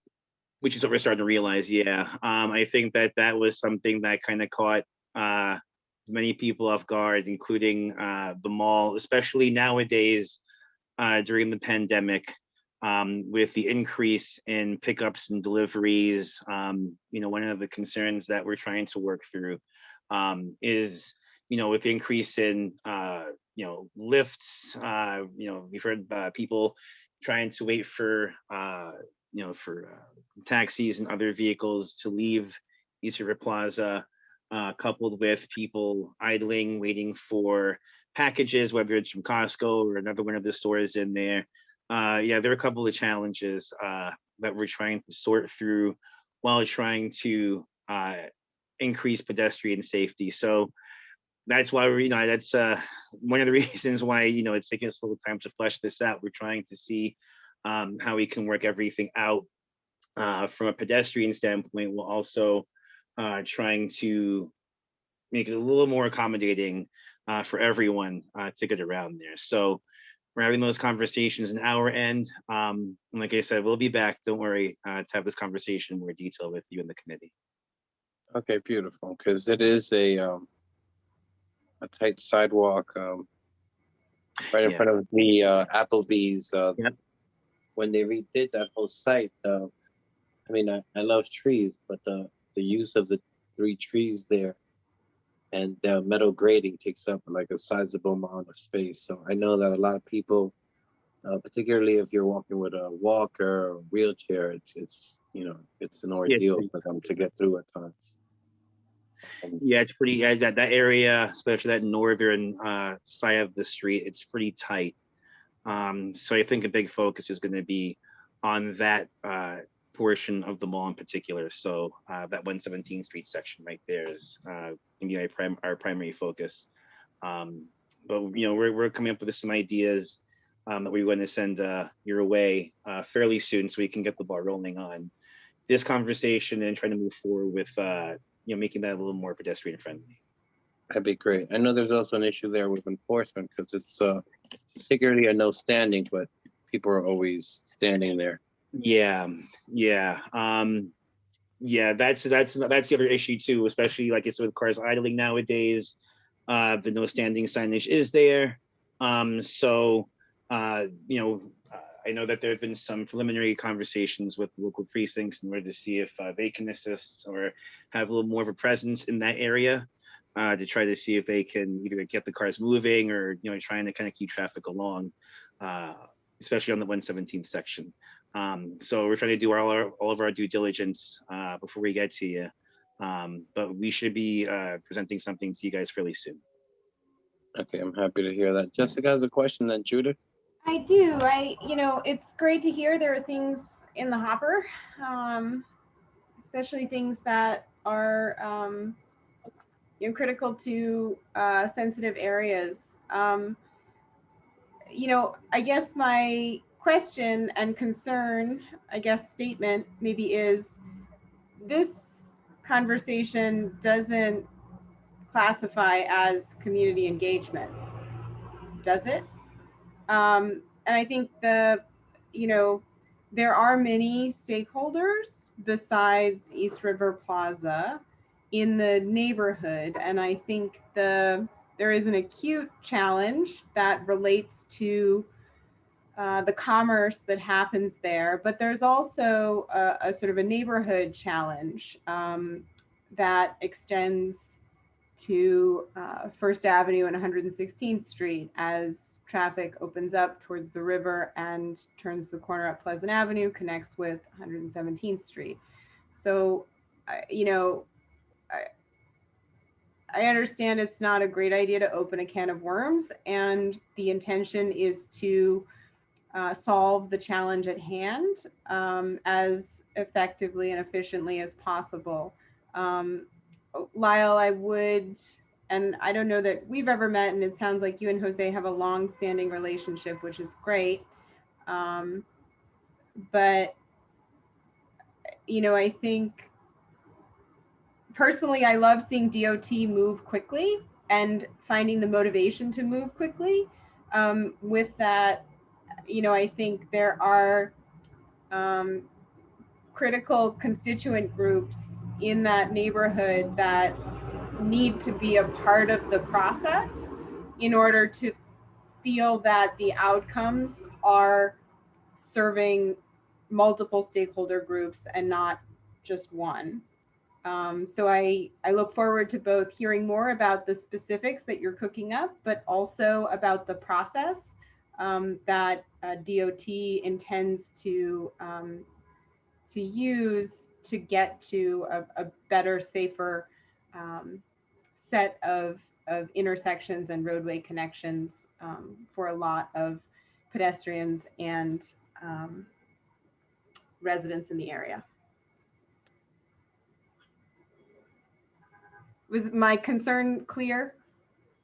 I think it's the same concern I have, which is basically we would prefer to be part of the process from an early on, which is actually why I'm bringing it up to Lyle, instead of just kind of getting like a finished product in front of us, right? Because we may have more input, and I think the community board should be part of the process from an early position so that we can basically inform everyone in that area and give a better input. And I think that's the same concern you have, Jessica, yes? Yeah, there's a lot of really insightful, hyper-local knowledge in that neighborhood around areas that are traffic concerns or safety concerns. So, yeah, and that's why I'm kind of pushing it out, because I know he doesn't have a finished product, but we would like to see the finished product before it's a finished product. Yeah, I think it might be. Yeah, I think I hear what you're saying as far as being a part of the process as the process is going on. I'll go back to my colleagues. I think it might be a good idea to have you guys at the table as well, community board. So I'll reach out to my colleagues and get their thoughts, and any upcoming meetings that we might have. I'll see if you guys can be a part of that conversation as well. Thank you, Lyle. All right, we have a question by Judith, then Ascendi, then Dawn. Hi, Lyle. Hi. I'm gonna go back a little to the bike lanes and that we put in. And if someone can answer my question, Why are these these motorized skateboards, e-bikes, bicycles, all of that on sidewalks? Has it been reversed? This might sound sarcastic, but has it been reversed? Are now the bike lanes for the pedestrians and the sidewalks for all of these other people? I got hit by a motorized skateboard. This is dangerous because there are residential buildings. These people don't know if people are walking out of their lobby. What if it's an elderly person with a walker?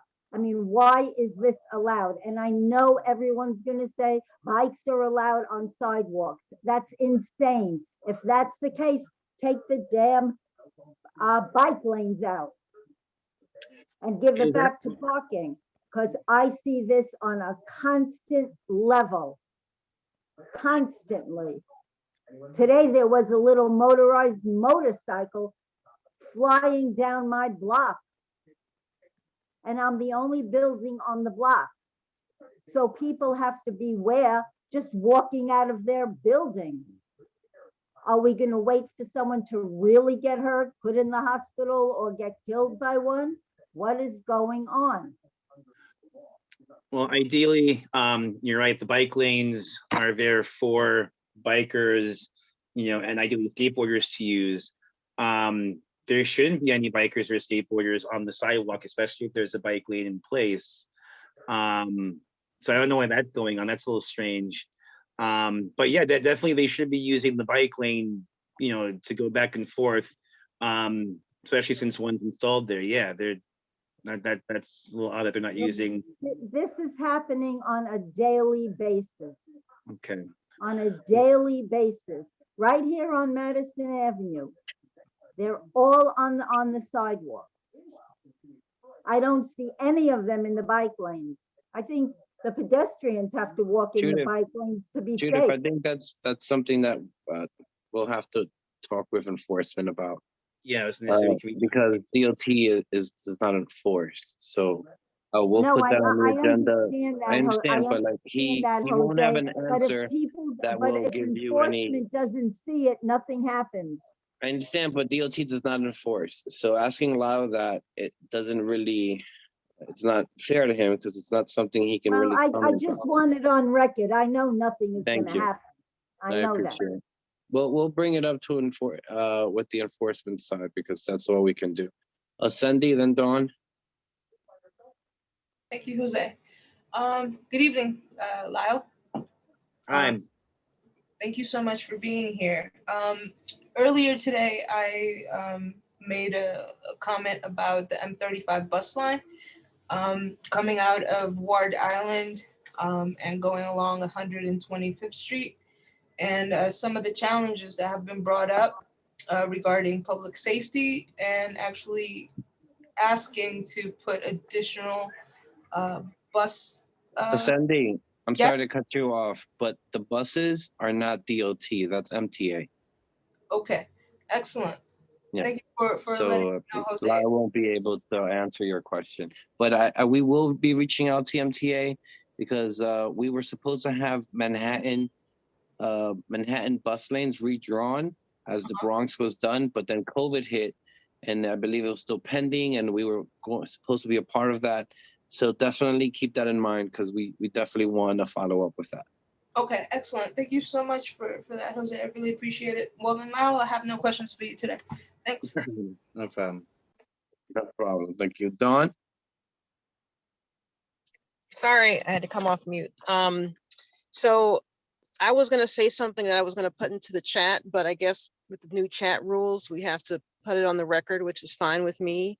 And I just want to give a virtual high five to Jessica and to Jose and say, yes, we definitely need to be part of the process and not the aftermath of the process.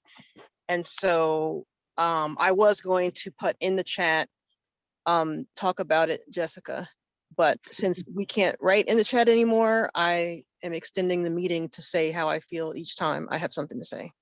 That's all. No, Thank you, Ben. yeah, I'll see what I can Appreciate do, it. Rebecca. You guys at the table. I'll try to twist an arm for you.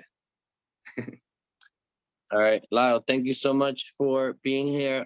Do keep in mind that that project on 117 is something that we will continue to bring up. So we do hope that we have more engagement, necessarily not prior to June, hopefully next month, so that we can give some input as well. Okay, yeah, I'll see if I can get something. I'll see if I can either have an update for you guys or see if we can put something together that includes you, ideally before the May meeting, so we can talk about it in a little more detail. Not everything has to be a secret, Lyle, but I appreciate you. Thank you. Thanks, Jose. Thanks, everyone. Thank you. All right, we're gonna move on. El Barrio Bikes, Hi, everyone. Can you hear me? we can. Hi, I'm Caitlin Falvey. Thank you so much for having me. I'm officially with the Department of Health. I would in normal times be at our East Harlem Asthma Center of Excellence on 110th Street. But now I'm in my apartment in Harlem and occasionally at some of our vaccine centers. And I'm here tonight with my El Barrio Bikes hat on. For those of you who don't know us, we are a coalition of cyclists that is led by the health department, as well as our partners at Randall's Island Park Alliance and some of our really awesome community resident bike ride leaders. In 2020, we put all of our public programming on hold. And this year, we're just sort of starting to dip our toes into the idea of hosting public programming again in 2021. And I'm here on behalf of our ride leader, Gigi, who was trained in 2018 to lead group rides and has led some really cool, free, family-friendly rides throughout the years. And this year for May, for Bike Month, is putting together what I think is a really exciting opportunity for people to bike on their own in a way that encourages them to be outside and in our streets in a way that's safe. So this conversation came out of, I think, some of the concerns that Judith was expressing. We see so many people out and enjoying the streets right now in new and exciting ways. And for some people, exciting, I think, is actually a little bit scary. So we want to encourage people who are cycling and cycling with us to do that in a way that's really safe. So Gigi's idea that I think she could answer questions about, or I'm happy to answer as well as best as I can, is to do a virtual ride throughout the month of May. We are going to officially launch this on April 19th. I think that's a Sunday, April 18th or 19th. And throughout the month of May, encourage people to follow a route that Gigi's created that is along bike lanes, really safe, and highlights and brings people to explore some of East Harlem's really great public art. So looking at some of our amazing murals, some of our art sculptures, and stopping at some of our local businesses. Gigi has made a map that follows bike lanes, as I mentioned, but also encourages people to stop and walk if they need to. At Carly's suggestion, actually, she's working on adapting that for walkers as well. And we will be posting that on our Instagram through our listservs, but via email, and encouraging people to join if they can. I'll say that one of the hurdles we have right now is figuring out how to get people who don't have access to bikes. In our group rides, we would offer bikes to people, but because we won't be doing this in person, we can't do that. So we are open to questions, suggestions, ideas. We have plenty of planning time, and happy to sort of facilitate any way that we can. Thank you. Do we have any questions?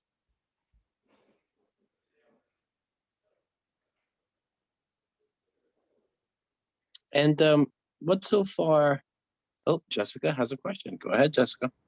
I do have a question. Caitlin, I very much appreciate the update, and I think clearly, you know, biking culture isn't going away, and how to make sure that biking culture is safer for people on bikes, but also people like Judith who walk on the sidewalks.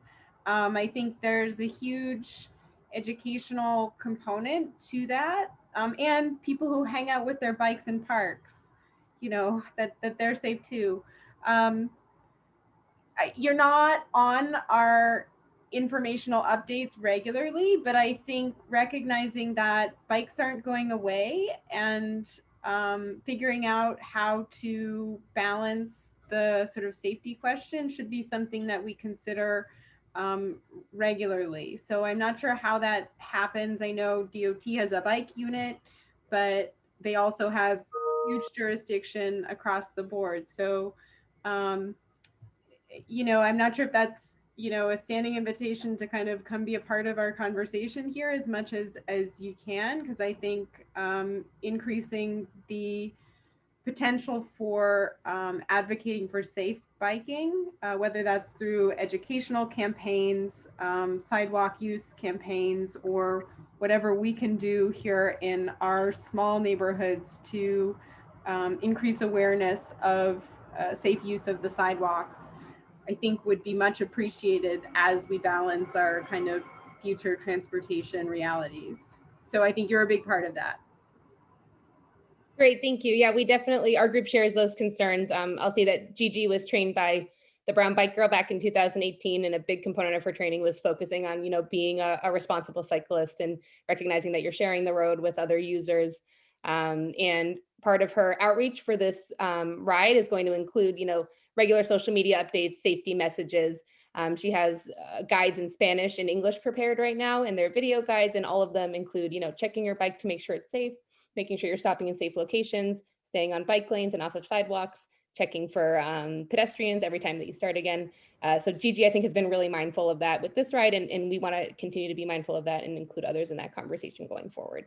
Just to follow up, I think there's, you know, in some senses, there's a cultural divide between biking as a recreational activity and biking as a way to get places and a means to, you know, make an income. And that's not going to diminish anytime soon. It's only going to grow. And so I know the Center for Urban Pedagogy has done some projects in the past, an outreach campaign. So maybe that's something, you know, we can follow up and look at to try to understand how to bridge the, you know, recreational biking versus, you know, livelihood biking. And I think there's a different drive between how fast you go and where you bike and how you bike when you're biking for livelihood, as opposed to when you're biking for recreation. So thanks very much for kind of coming to the table tonight. Thank you, Jessica. I will say that you are, El Barrio's bike as a whole is actually very active. I am on your email thread, so, you know, kudos to you in terms of how active you are. And, you know, it's great actually seeing someone, well, not in person, as you know, but close enough to it. So thank you so much for coming here tonight, and we look forward to having you. Yeah, thank you so much. Updates, we're always here. Thank you. Hi, I have my hand up. Who's that? Deborah? Debbie. Deborah. Go ahead, Deborah. It's actually Deborah if we're going there. So I also agree with Jessica's suggestion of having bikes and the concept of bikes as something that the committee should be looking at and have it as a standing item. I think that's a very important thing to embrace in terms of showing the transition and being kind of futuristic. The other thing that I wanted to say was very quickly that if you are going to do these routes and these storytelling aspects along the bike rides, that you make sure that you're telling the accurate and correct information about East Harlem and its history, and that you capture or you engage folks that are presently doing that stuff so that maybe they can help you to do that. And I say that only because I think that one time I was in an earshot of an event, and I was hearing information that concerned me, and this maybe was a few years ago, and it was from the Department of Health, and it was in front of the Young Lord's Church, and it was me, and maybe it was you. And I think that, you know, that there's so much rich history that has to be preserved with principles of heritage management that you are now embarking on, that you take this very seriously, and that then you will get more support if you're telling the right stories. Thank you. I appreciate that. And I like the term heritage management. Yeah, it's a whole concept. You can look it up, and there's a practice and principles to it that are tangible and intangible. So that's something that, you know, intangibility, if you're telling these stories, you want to tell our story and multi layers of that in a way that celebrates the collective. Yeah, and I'll do I mean, I don't want to take up too much people's time. No, we can talk, and you can talk to other folks in this process. But yeah, I would definitely like to follow up with you on that. Awesome, thank you. Yeah, we appreciate any feedback, input, and we train our ride leaders every year, and we mostly prioritize people who are living in Harlem or East Harlem to lead our rides, with the hope that, you know, they're at least bringing the perspective that, you know, this is our neighborhood that we're speaking about here. I will say that, you know, I think we could definitely do a better job fact checking and doing some of that heritage management work, and would definitely need some support in that. So thank you so much for that. Thank you, Caitlin. Thank you for having. We're gonna now move on to our, that was just our informational updates, and it is 8:30. I hope Jose, you guys are on for a long night. We're gonna move forward now. but Jose, you said, can I put it in the chat then, what I had to say? What, who's speaking? That's Dawn, I'm Dawn. sorry. Oh, I you had raised my your hand hand. raised. And I, you know, I don't totally agree with the chat thing, but I had something to say, so I don't know. Okay, go ahead. So yeah, I just wanted to reiterate, and I, again, just like Debbie said, I completely agree with how Jessica put it, which is that there are different modes of transportation in play. And one thing that I have to say over the last 20 years that's been very disappointing to me is that the placement of bike lanes and the mapping out of these neighborhoods to accommodate bike lanes has really shown a lot of insensitivity to people who can't ride bikes, to elderly people, to disabled people. A lot of this is done, just to help out and enhance able-bodied people to bike. And I've seen a lot of means of egress for people who otherwise can't bike being sort of cut off by that. So I really do hope that as we go forward with all this zeal for people who can ride bikes, that we don't forget that the streets and the sidewalks need to be passable and accessible by people who can't ride bikes. Thank you, Dawn. And just to clarify, the reasoning behind the chat isn't to keep anyone from speaking. The reason behind the chat is because the chat is not on the record, I believe. I believe that it is not recorded. So technically anything that's placed on the chat isn't on the record. And this is something that the executive committee is kind of looking into, because in some cases, and it doesn't happen too much here, but I guess in other committees, a lot of conversations are happening on the chat, and it's becoming distractful to the actual agenda of the committee. But which is why we're trying out this particular script. But we can always be we're going to see how it works, and if not, we'll make changes. All right. Now we're done with informational updates, and we have a presentation tonight. We have a street code naming at the southeast corner of East 101st Street from Lexington Avenue to 3rd Avenue in honor of Cicely Tyson Way.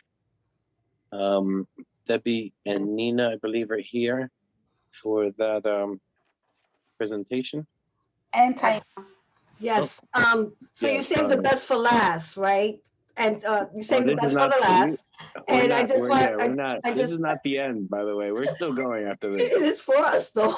No, what I wanted to say was that the committee members of the Cicely Tyson Street Naming and Landmarking Committee are Taina Traverso, Nina Saxon, and myself. All of us have participated as members of the community board, and we are very honored to be part of this process this evening, and we want to thank you for this opportunity. The presentation this evening will be in 3 parts. The first part is Taina Traverso, who will provide an overview of Cicely Tyson accomplishments and bio, followed by myself that will talk about the collection of signatures, and then closing with Nina, who will talk about the impact of Cicely Tyson, and then afterwards we can answer any questions that you have. So I'd like to turn it over to Taina so that she can give you the overview.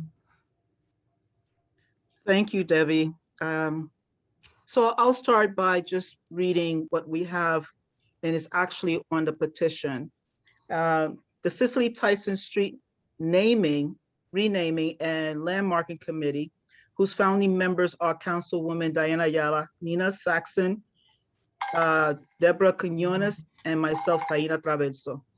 So we seek to rename East 101st Street from Lexington Avenue to 3rd Avenue as Cicely Tyson Way.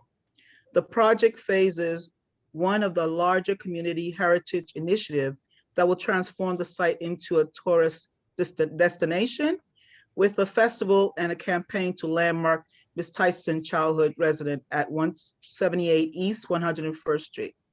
Ms. Tyson was an inspirational, international, intergenerational icon and a proud representative of El Barrio and Harlem.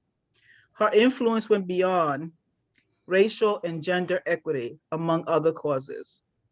She was a recipient of the Presidential Medal of Freedom from President Obama in 2016 and an honorary member of the Delta Sigma Theta Sorority Inc., New York City.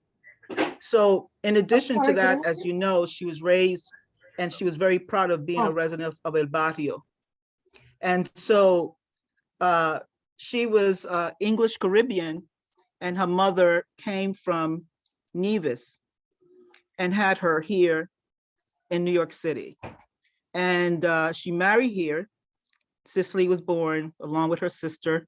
Afterwards, like many relationships, she became a single mother and she continued to do the work of raising her children. Cicely, obviously, she went on after she became of age and went and became one of the co-founders of the Dance Theater of Harlem. She married also that jazz great Davis, right? And he's also a legend. So we know a legend with a legend, right? So that was wonderful. And so from there, she went on and became an actress, but she was an actress who did not obviously accepted roles that's going to minimize or demise or demean any people of color, especially of African descent. So she was very proud of that. So let me also mention that she, in 1994, she actually, as a collaborative initiative with the St. Francis de Sales, the church, Catholic Church, Roman Catholic Church, and she actually had 3 buildings, actually 4, designated for low-income family and homeless families. So one of the buildings where she was raised is one of those buildings. So I'm really proud of her. She is someone who really stood up for El Barrio. She never allowed anybody to speak badly of it. And I feel it's important actually because she fought hard to make sure that the image of El Barrio, East Harlem, Harlem also in general, stay positive. So one of the things that was important to her, and I'm going to leave you with a quote that she actually said, "I didn't leave Harlem to go mainstream. I left to have mainstream come and celebrate Harlem." And so we are continuing that legacy, and we are really proud to actually continue that. And we want you to be part of the history. So we know you're going to pass this. I have no doubt. You want to make sure that you're part of the history. So we thank you for having us, and I'm going to turn it over to Debbie now. Thank you so much for that, Taina, for that great overview. I really wanted to make a brief statement about the guidance that I received from the community board in the collection of signatures and that process. We faced some challenges with COVID, but we were able to collect the signatures. We were able to get the letters of support. We also conducted an online petition that garnered over 800 signatures worldwide. And I just wanted to thank you for the guidance that we received, and all the letters of support are from the community. And we just wanted to thank you for that. And I'm going to turn it over to Nina to talk about the impact that we believe that this project will have. He's calling me right now. I will be quick. First of all, I just want to thank the committee. Just like my two amazing sisters, we are all past members of Community Board 11, so we always call ourselves Community 11 Lums. And for Cicely Tyson, she actually went to elementary school with my grandmother. And she went to school with a lot of people's grandmothers in this village. She became part of an honorary member of Delta Sigma Theta Sorority Incorporated, which is the largest African American female Greek sorority in the world, which I am also proud to be a member of that particular sorority.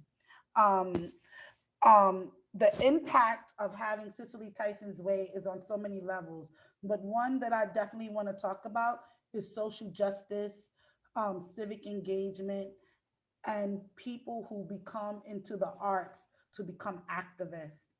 East Harlem, El Barrio, that's what we are about. I mean, all of us was about the civil rights movement, was about social justice, and she took on historical figures to touch on civil rights, to touch on slavery, to touch on how we need to protect each other. Secondly, we wanted to do this in a way to also support small businesses within the East Harlem corridor. We call it, and please come in and tell people, we call a restaurant row or restaurant On Lexington. On Lexington, where there's so many different small businesses, and where families of El Barrio can share the culture, knowing that Cicely Tyson was born there, and then go to get something to eat, and then walking down the block to the Bonicaneers and other historical places where we as born and raised people that come from this community can celebrate our culture. So I am extremely honored to be with this group, and I'm extremely honored that this is happening in this community board. And I hope that you will be with us, and so we can share this history together. Thank you so And much, can I Nina. emphasize, I'm sorry, Debbie, I just want to add quickly to what she said. I feel is extremely important to expand, as she said, the tourism down on 3rd Avenue, which doesn't have the same foot traffic as Lexington. Therefore, we really need to have the signs not only on Lexington, but also on 3rd Avenue, because we've had some moms and pop stores that open and close, and after the pandemic, obviously is worse. So we want to actually stimulate the economy of the people on 3rd Avenue, of the moms and pops. So I want to emphasize that. That's very important. So thank you. And just to end, I just want to clarify that this is Nina Saxon, a part of this on my own free will as a member of this community and nothing else. I just want to emphasize that. If you need to write it in the minutes, I'm here on my own time. Thank you. Yes, we all feel that way. We have many hats. So I just want to reiterate, you know, the petition that we are presenting is for 101st Street, the southeast corner of 101st Street, on Lexington and 3rd. Both of those corners, we want them to be co-named after Cicely Tyson. And once again, I want to thank the members of my committee who brainstorm and put this together. And I also want to thank the community board for this opportunity. Yeah, we did this collectively. So our committee, thank you. Okay, I'm going to open up to questions. We'll start with Diane Collier, then Jessica Morris. So let me understand, you want the block, basically. Yes. Another example. It's been done on 116th Street. I'm just asking. Yes, because they want the whole block. We want the southeast corner of Lexington and the southeast corner of 3rd to be both named after Cicely Tyson, similar to 116th Street, similar to 103rd Street, which is named after Rafael Trufino, which technically goes from 3rd Avenue to Park Avenue to promote people to turn and come into the community. We understand from past experiences that we know that the street, the sanitation and transportation will maybe only give us one sign, but what we want is that we want the designation of both corners, and the sign we would like it to, go on Lexington. It will encompass the whole block. Yes. First of all, let me just say that I most likely will vote for this. First of all, to me, she is a daughter of East Harlem, which most people don't realize. She's a daughter of East Harlem. Exactly. Her roots, she always refers to it as Harlem, okay? But she is actually born and raised in East Harlem on 102nd Street. That's the first thing. I'm sorry, sweetheart, that's incorrect. She was born on 101st Street between 3rd and Lexington, in the middle of the block, across the street from where I lived. And she's a child of East Harlem, Diana. Basically, she's a child of 1924. She's a daughter of East Harlem. Okay, and when I say East Harlem, I'm talking about 101st, 102nd. Yes. That's the thing, okay? Yes, and she loved to say El Barrio, and she used her Catition accent to say El Barrio, and she would fight anybody to make anything different because she really loved the community from where she came. But you don't need to convince me any further. I'm going to vote for this when Jose calls and for that's it. why I love you, darling. You're going to make sure this happens, dear. Can't make sure it happens. All I can do is you know how we do. But let me finish. Okay. Are you not done? There's a couple of things. My understanding, there is a plaque for her on one of those buildings. Is that true?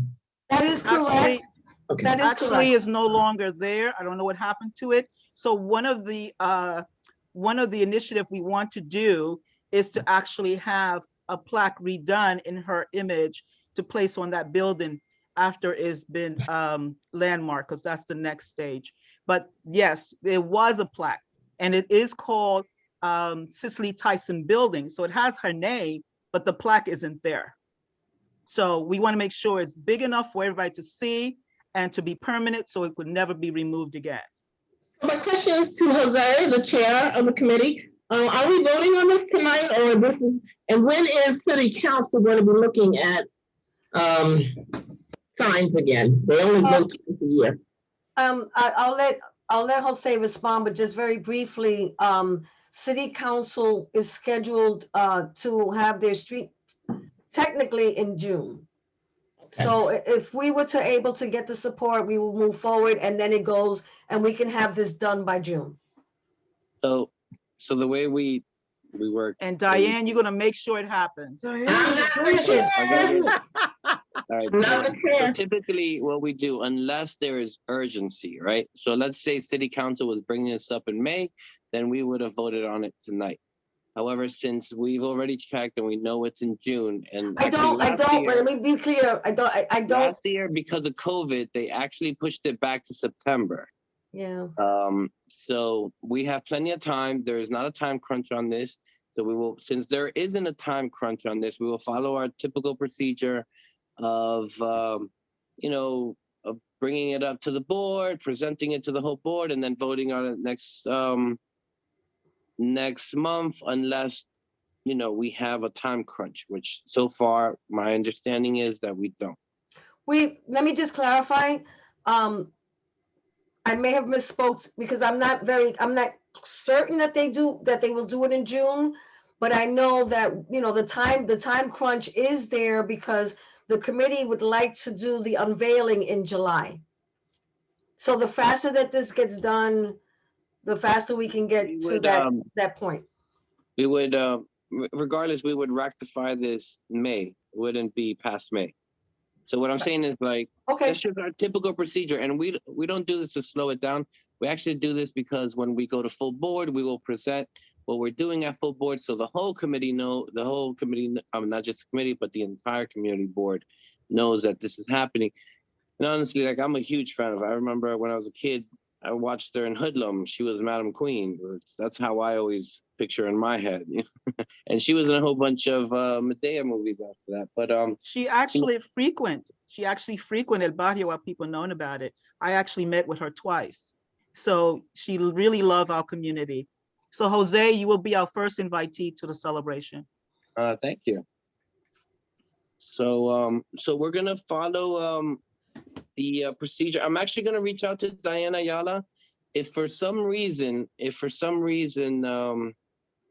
she says that they're bringing it up earlier, then, which I doubt, because last year they pushed it all the way to September, October. But they do it 2 times a year. So I got a question. They do it Yeah, 2 times a year. They typically do. I think last year they did it once. Who had a question? Let me see. Jessica had a question. Jessica's next. So, well, it's more of a comment. But you know, Jose, I know you're moving ahead with procedure, and I think there's perhaps some discussion. One, thank you, fabulous women, for bringing this fabulous woman to the floor tonight. I think it is a special thing when a place with history, you get to scrape back some of that patina and find where the soul of a place comes from, and find ways to make that known and talked about and celebrated regularly and con gusto. I live over on 2nd Ave between 101 and 102. So if you could see through your Washington, neighbor. if you Hi, could see through there. Tiana, hello. I'm sure doing a little bit of organizing around Sunshine Playground right on that block there. Also with our partners on East 100 at Wynn. I think the potential for a figure like Ms. Tyson to represent the integrity and conviction that people need to sometimes proceed in ways that are not standard, is just seeing a name and having celebration regularly and knowing where that comes from. So along 3rd Avenue, East 100, East 101st, that sign is big and it hangs there, and it is the gateway to East Harlem. And no, 3rd Avenue is not quite as organized and traffic friendly and polite as Lexington. It's not quaint, it's wide and it's big and it's messy, but it is the gateway to East Harlem in a lot of ways. And so it's a different side to the sort of the scale of a naming that you're talking about on Lexington and 101st, which is at the top of the hill. And I think that it's so necessary to have both sides of the coin. One sign is not enough. And I think there are ways to, find reason to circumvent the status quo. I look forward to. Yes. Just so you know, that this has been done before. So most likely it will probably go through as the request. Good. I look forward to sort of working together with your committee, both keep your eyes peeled for a neighborhood outreach. I think having a figure like Ms. Tyson is so essential to the identity of a place, coupled with the sort of drawing people out around the open street that happened at East 101st, the sort of long-standing members of the community who know what playing in the street is about, but also people who are new, who don't know what the neighborhood, what this kind of place kind of requires of people, is at the heart of what I hope your cultural plan is here. So I so appreciate it. I appreciate what you share with us. I want to, however, in all respect, that we don't actually, because Cicely Tyson was very adamant about making sure we see Harlem in such a positive way. And I so appreciate you and being so supportive of that. However, I would like that we don't call Third Avenue messy. And I don't think you meant it that way, but I would appreciate that, you know? Sure. So and I live right on Third Avenue, so Do I you? consider myself a fabulous queen, and I'm not messy, you know? So, and I feel No, the same no, for you. no. Yeah, no. Messy, I mean sort of traffic Taina, I wise. like Jessica, you. you're I part of, like you, Jessica, I Taina. like you. Tiana, I like you too. But let's work together is what I'm saying. Trying to get a sort of body organized around there. I see Xavier's hand shut up. But I'm so excited to see this. And my question honestly is this the right place to recognize Cicely Tyson? Absolutely, absolutely. She was born there. That was her home. She came back to it, and she actually shared her home with the low-income family and homeless family. So she's very proud of the legacy she left on that block. And there's so much that she actually contribute right across the street. So that was very important to her. And it has a very special history, which is part of what we're going to do at our celebration. I'm a tour guide, so I'm very well versed in the history of El Barrio. So especially in that area. So I can tell you that there's no other block but that block to be Cicely Tyson's way. So, Thank you, Jessica. in addition to that, the concept of naming streets is something that is really personal, and we take a lot of pride in doing that in a way that balances the identity of East Harlem, you know, and what we want to do is celebrate the diversity of East Harlem, as well as create the opportunity that, you know, you have the gateway to East Harlem. You can start with the Tuskegee Airmen story. You can go to Cicely Tyson. You can go to the Borinquen. You can go from 99th Street, from 100. Well, the plan is to go from 99th Street all the way to 120th Street. There are a number of streets that you can walk along, and you will be educated on the intense diversity and richness of East Harlem, if you just start and take the time to look at them. So there's about 13 of them. So which that's we want to something create on Third Avenue as well. Right. And then there's other streets on Third Avenue. I mean, there's other streets, but particularly, you know, if we're talking about, you know, how to manage this, so and leverage resources to do so. So we're very excited. We're very excited. I'm gonna keep messy, but Tiana, I think messy as something to sort of work on in a traffic management, looking for like a bus lane or some way to, you know, keep things moving.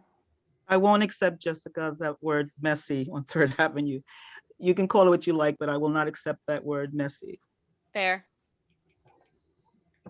Okay, let's move on now. All right, Xavier? Any other questions? Xavier has a question.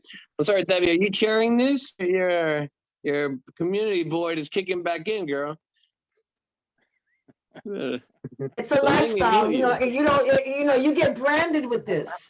It's a brand. Don't make it look. Now Nina's laughing at you. All right, Xavier. We got some old school folks in here. I love it. Thank you so much for presenting on this. I've had the pleasure to work with so many wonderful actors and actresses over the course of my career. Cicely Tyson was one I desired to, never had the opportunity, and this is a beautiful example of the contributions our neighborhood have given to the creative arts. So fully supportive of it. I think the location is exemplary, and I think we should use this as a way to continue elevating our neighborhood. And I thank you for bringing this to our attention and advocating. And again, everyone that have been selected to be part of this, thank you. And thank you, Taina, Xavier. I haven't, no, thank you. And I haven't seen you since the Pastele contest, which I'm looking forward to getting back to. It's coming back. And you're one of the judges, so be ready. No, please, no, I can't select any of them. I'll yes, take you can. them all. You wouldn't know who it is. No, but they'll all be in my freezer. That's the problem. I'll get como gordito. Anyway, thank you so much for bringing this, and I think that's what we have to continue to do is elevate the history of this neighborhood and its contribution. So thank you very much, everyone. We're seeing history in the making. And anyway, I'm you. supportive of it, and please let's keep pushing things forward. So thank you to our leadership on this committee and to everyone advocating for our cultural advancements, and also thank you, Jose. I'm going to pass the baton back. I appreciate it. God bless all of you, and please stay safe. Thank you, Xavier. All right, ladies. So thank you so much for the presentation. Thank you. I very much Take thought you'll care, find everybody. anyone We appreciate you. on this committee that isn't for this. So we'll see you next month. Palante. We'll rectify next month. And should any occasion happen, I'll speak to Diane in terms of council. Cool. We could always push it forward in executive, but I don't think, I think they're keeping to the June date as of now. So we're gonna move forward now. And we're gonna get to the homework. Ooh, a lot of people gave in their homework. Thank you Thank so you all. much, and have a good night, and keep doing the work. Debbie, I'm gonna hit you up for some coquito or whoever is the current winner. I We'll talk. have a phone book. It's okay. Perfect. All right. Here we go, Carly. Here we go. As you all know, we had this very unique project that we were bringing up to do some localized information in regards to public safety and transportation.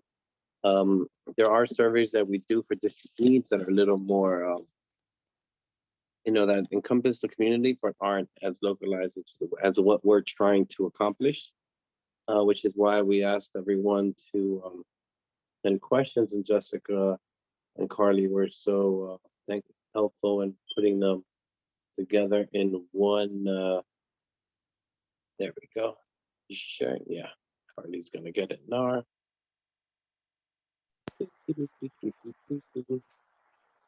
Jose, did you ever get to put your questions in there? Or Well, it'll be the same questions I started with.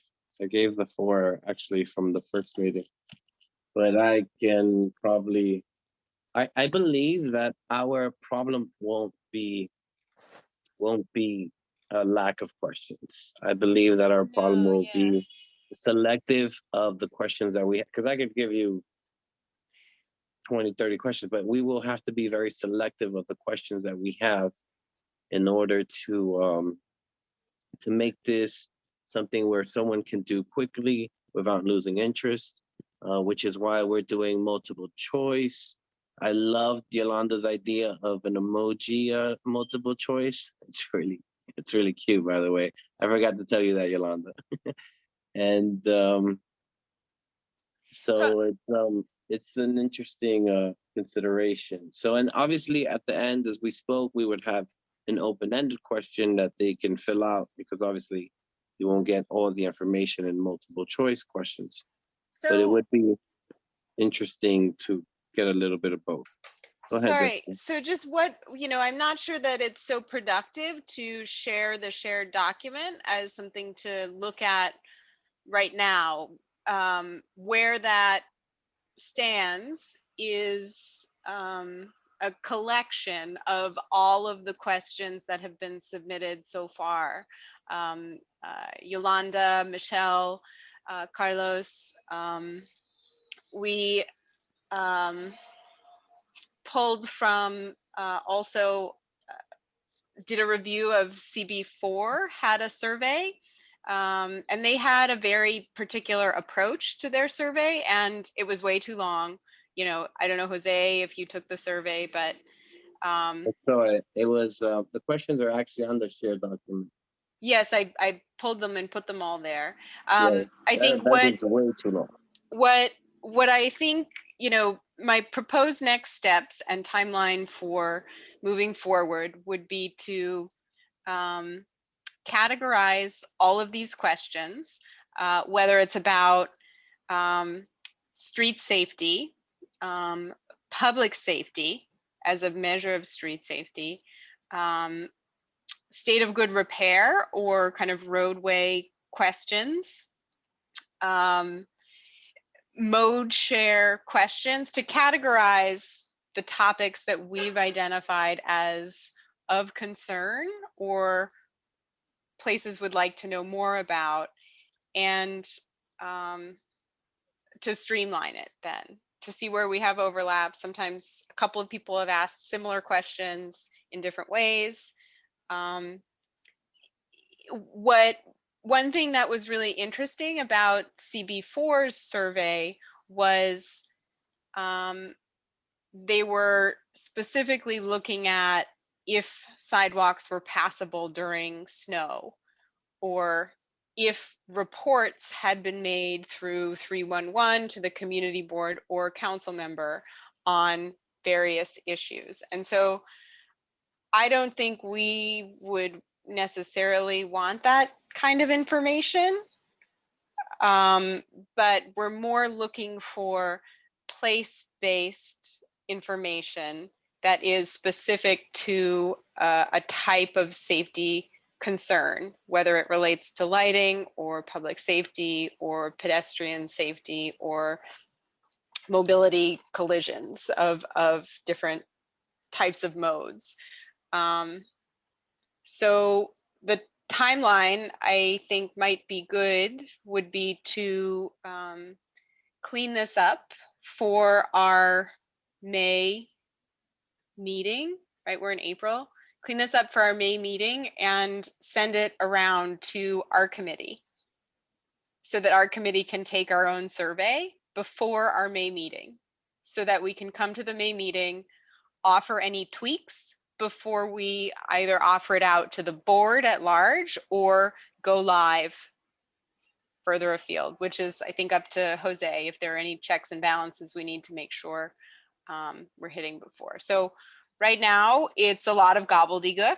I think the work that needs to be done is filtering and categorizing. Yeah, maybe if I could just read a couple of questions. Okay, thank you, no. Jessica. I agree and disagree with you. I agree in that we will definitely organize it, and I definitely agree that we should take it in May, kind of put it together, but I still want to go over it today because I think it's important that we work on it every meeting. It's not something that we're going to resolve in just one meeting, and particularly since people had homework and they actually gave in their work. I think it's important to actually go over the work that they gave in. So I'm going to now add the 4 questions that I had initially. So Jose, there's also a note in the chat that Caitlin is mentioning that DOHMH, Department of Health and Department of Transportation have done street surveys of neighborhoods in the past, including East Harlem, and it's publicly available. I think where we're intending to you know, reach a certain aspect of our population is in the targeted outreach of who this reaches and what their inclination to respond may be. I know there have been a couple of you know, concerns about areas of safety, and I'm not sure that people know where to submit those concerns. And so this is a way to collect them all in one place so that we can follow up with DOT and better understand if there are particular places that are not. Yeah, from Caitlin. Okay, safe. that'd be great if you could share that template and those past findings with us. I think any information we could use would be great. So, Jose, do you plan on going through all of the questions? Is that what you're suggesting? Yeah, there's not okay. that many. No, there's not. And we don't have to go through the CB4 questions. So it's Exactly. just So a we'll couple of start. pages. I just Yep. want to start. Sure, Perfect. go ahead. Did you add So yours?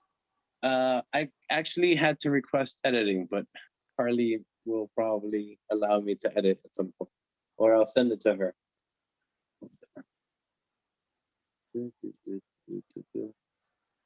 Okay. Well, I can just start with my questions since I have them on a separate document. My questions were, are you satisfied with the night street lighting on your block? With the what kind of lighting? Street lighting on your block. Are the street lights blocked by the trees in the summer? Do you feel safe crossing the street at your 2 nearest cross streets? And our last question, which would be probably our only open-ended questions for anyone, would be, what improvements would you like to see in our neighborhood? And I think that, Jessica, we had spoken about to end it so that people have the ability to give more detailed information. I think, where is to pinpoint where is also going to be a key point of question. And Well, I think part of the, at least in my thought process, I was thinking that as people, we may not necessarily ask for their name, but we would definitely like either their address or their cross this intersection so that we know exactly where they're talking about. Some people may be wary of giving their name, and which is fine if they do and fine if they don't. But I think no one concerns if they give their rough, and by neighborhood, I don't mean all of East Harlem. I mean their actual block, which is what we call our immediate areas here in East Harlem. there's a delicate balance between asking for information that's specific enough to ultimately respond to and identifying information. And so I think we absolutely have to be careful so that people feel comfortable sharing information, but don't necessarily feel that it's going to, compromise them in any sort of way if they don't want to share. Make sure to put a lot of optional on the, so they can turn out what they like. However, knowing the location of where they're talking about, I think is something that's not really optional, because what we're trying to do is get like very localized information. If we don't know where to, reference that information to, then it's kind of like all for nothing. But like I said, I think people will be more open to giving a general block than, we're asking for their social security number. So let's move on. What do you feel crossing the street? Okay. Do we want to keep going with the other questions? Absolutely. Do you want to take over or keep going? Where are you referring? Okay, what improvements would you like? I already spoke about where you're referring to. You added that. Do you feel comfortable sharing your contact information? Okay. What are your neighborhood safety concerns? Select all that apply. I like this question. Street lighting, road infestation, shooting, drug trafficking, NY. I'm sure there's a P between that NYD, or I'm sure that's NYPD, Night Patrol. Yeah. It is now. Yeah, displacement of those with mental health and or drug addiction challenges. Okay. I think we can just read through all of the questions to hear them and then figure out, how to represent what we're concerned about in our points of question. That's it's going to take some massaging and some changing Yolanda some has of the question. language. I'm sorry, Jessica, to cut you off. Yolanda has a question. I want to make sure we answer questions on the. Yeah, thank you. Now I don't have a question. I have a suggestion. Yes. Given the hour that we're in, we're 2.5 hours in, going on 3 hours. If we could just go through and just give voice to the questions as opposed to vetting them out individually. And then at another date, if we need to come back together at a decent hour, we can begin to vet them after the executive team has already begun to categorize it. That's Sounds exactly good. what I want to do. All right, so let's move forward. Thank you. Question number 2 would be, how would you rate public transportation servicing the community? Scale 1 to 5, with 5 being good. And consider use of emoji, which I really like. I think emoji use can be used throughout this. It'll keep people's attention. Do you feel safe using public transportation? Okay. Street safety, do you feel safe? Select all that applies. Walking in the neighborhood, crossing the street, standing at a corner. Do you know where to express your community concerns? That is a very important question. Have you, I think we have to add some options to that question if we're trying to keep this multiple choice. Have you ever attended a CB11 community board event? Another great question. Are the roads in your neighborhood in good repair to your satisfaction? Would your neighborhood benefit from having pedestrian walkways? Speed bumps encourage safe driving for any type of vehicle. Do you think that some roads in the neighborhood would benefit from having speed bumps installed? I like this question. I think we should make it more, not so much in the neighborhood, but like on their block, kind of like, remember, we want localized information. So it's important that they speak to in regards to that area. Yolanda, do you have another question, or was that hand from before? I forgot to lower it.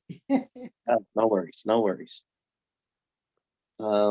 Sidewalk cracks, which is important because sidewalk cracks technically falls under the domain, depending on the building, obviously, but for most buildings, a sidewalk crack, even though it's the city that puts the trees, it is the owner of the building that's responsible for sidewalk cracks, which is a big complaint that we get from brownstone owners in our neighborhood.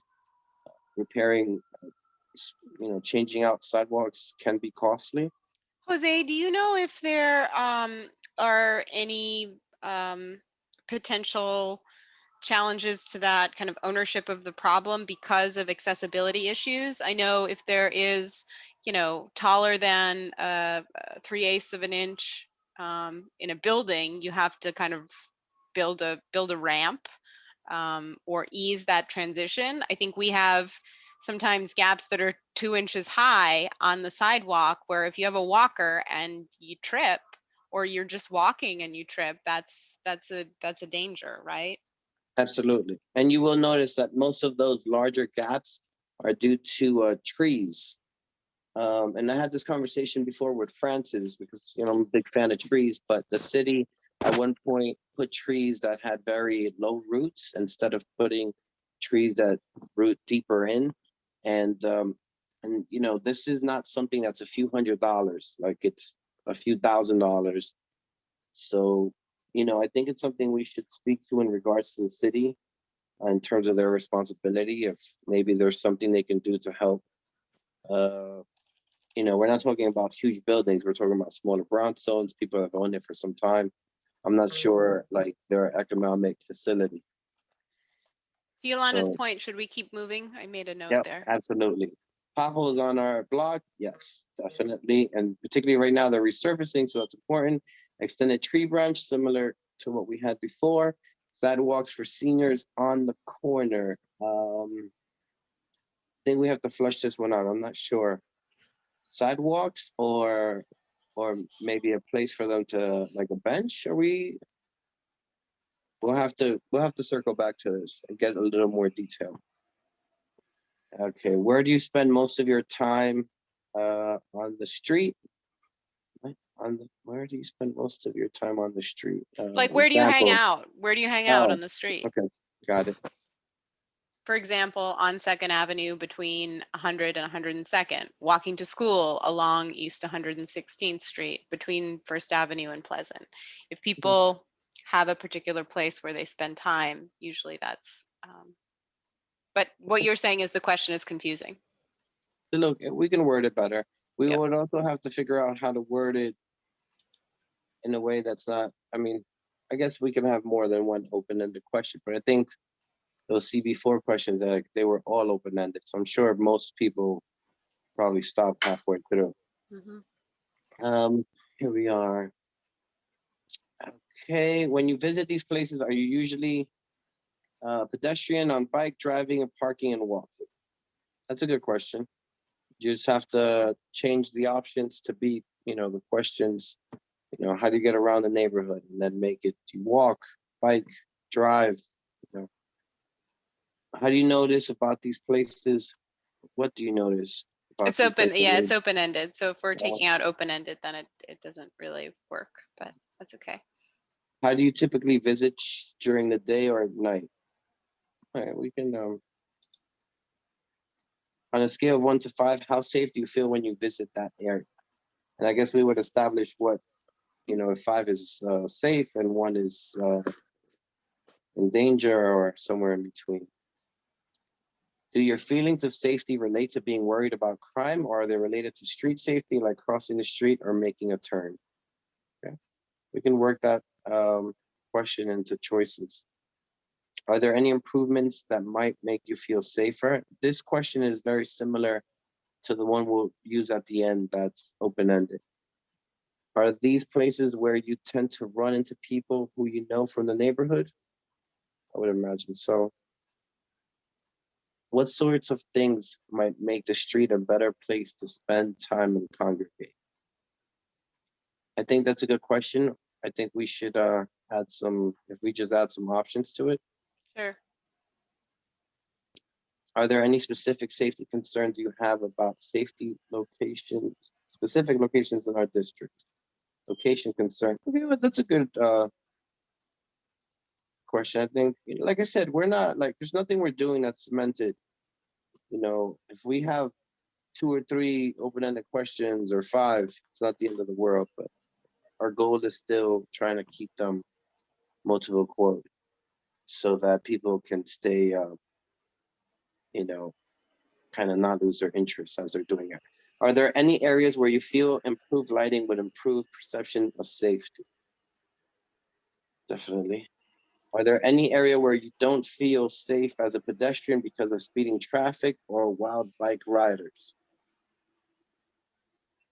Not that I didn't just speak to Judith, but maybe I did. Sounds very good. And that question we can make, you know, multiple choice rather easy, right? You can give. I'm not sure about the wild bike riders, but okay. Do you have any special mobility needs or limitations? That's a great question. Where would you like to see more street activity? I think in what regards? Pedestrian, driving, we would have to specify that question and kind of like flesh it out a little bit. I don't really understand.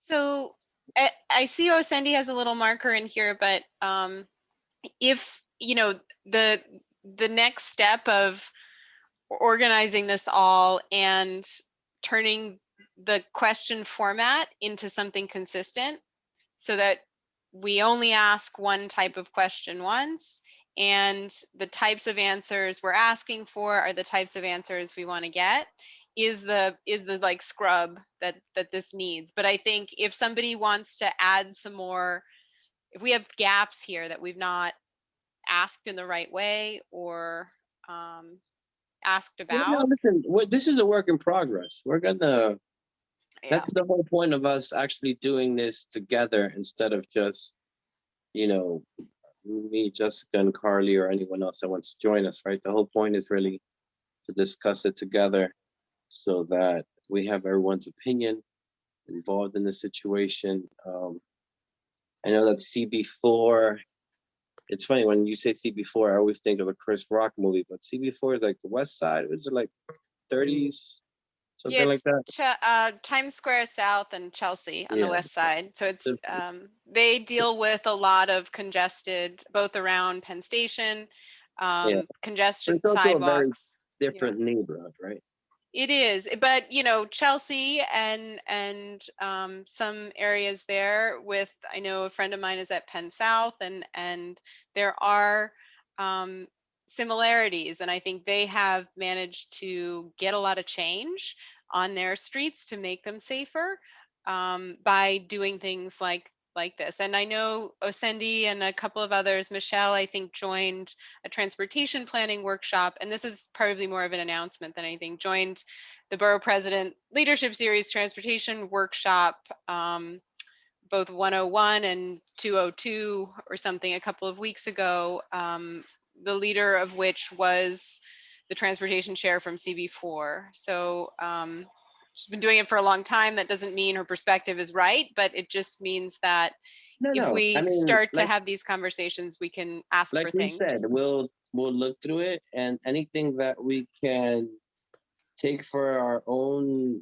use, we'll take. And I mean, we're just, that's great that they're able to share that information with us. Not everything applies, but not everything is different either, right? Like, I didn't mean that nothing they say. So it's just, it's a different neighborhood, but all neighborhoods have commonality in terms of certain aspects of their, basically ecosystems, right?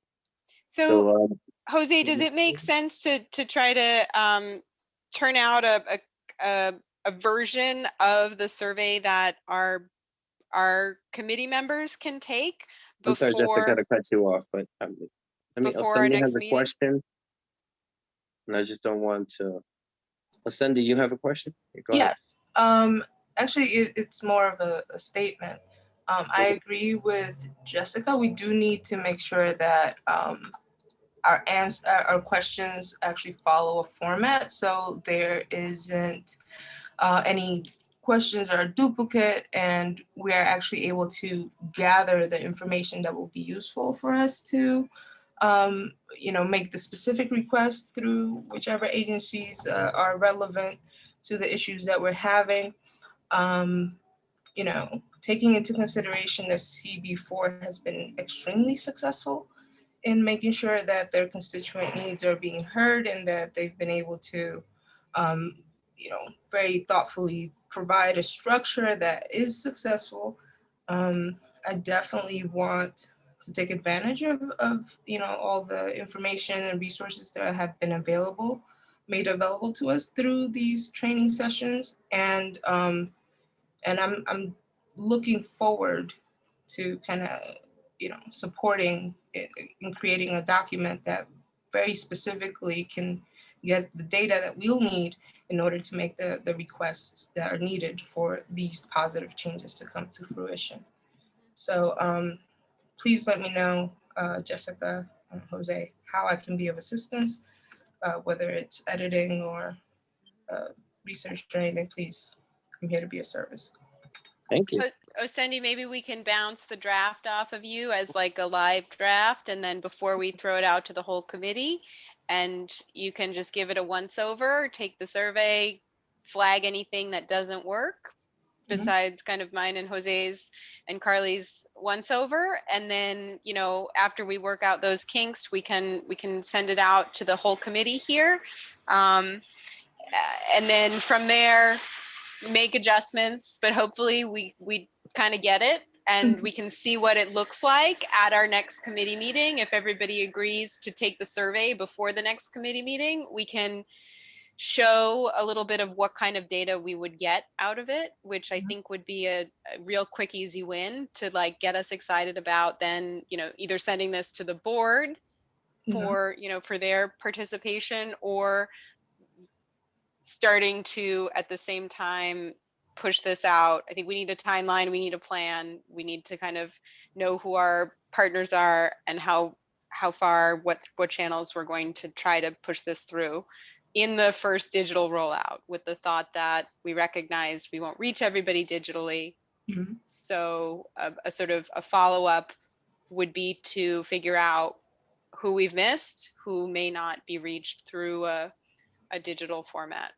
Absolutely. And once we are able to determine the areas that we aren't going to be able to reach digitally, we have the support of a few organizations in the neighborhood to help us with those that aren't technically don't have the technology in order to actually take the survey. So Particularly our elderly community, which obviously it's a little different. And I think we've discussed that in the past. So it's definitely something that we're looking forward to do. So we are now in our April meeting, and by May, our goal is to have, hopefully everyone have taken it by then. And of course, the whole committee is, like if there's a question that pops up to anyone, please feel free to bring it up, because that's what we're really doing here. We're like, this is a work in progress. Our goal is to, have this out, as we discussed before, to have it out by June. and see where we go. And we're going to try to make that go a success. So we're definitely moving forward, grouping it, putting it in the format that we'd like. I think particularly most of it in multiple choice questions, a few open-ended questions.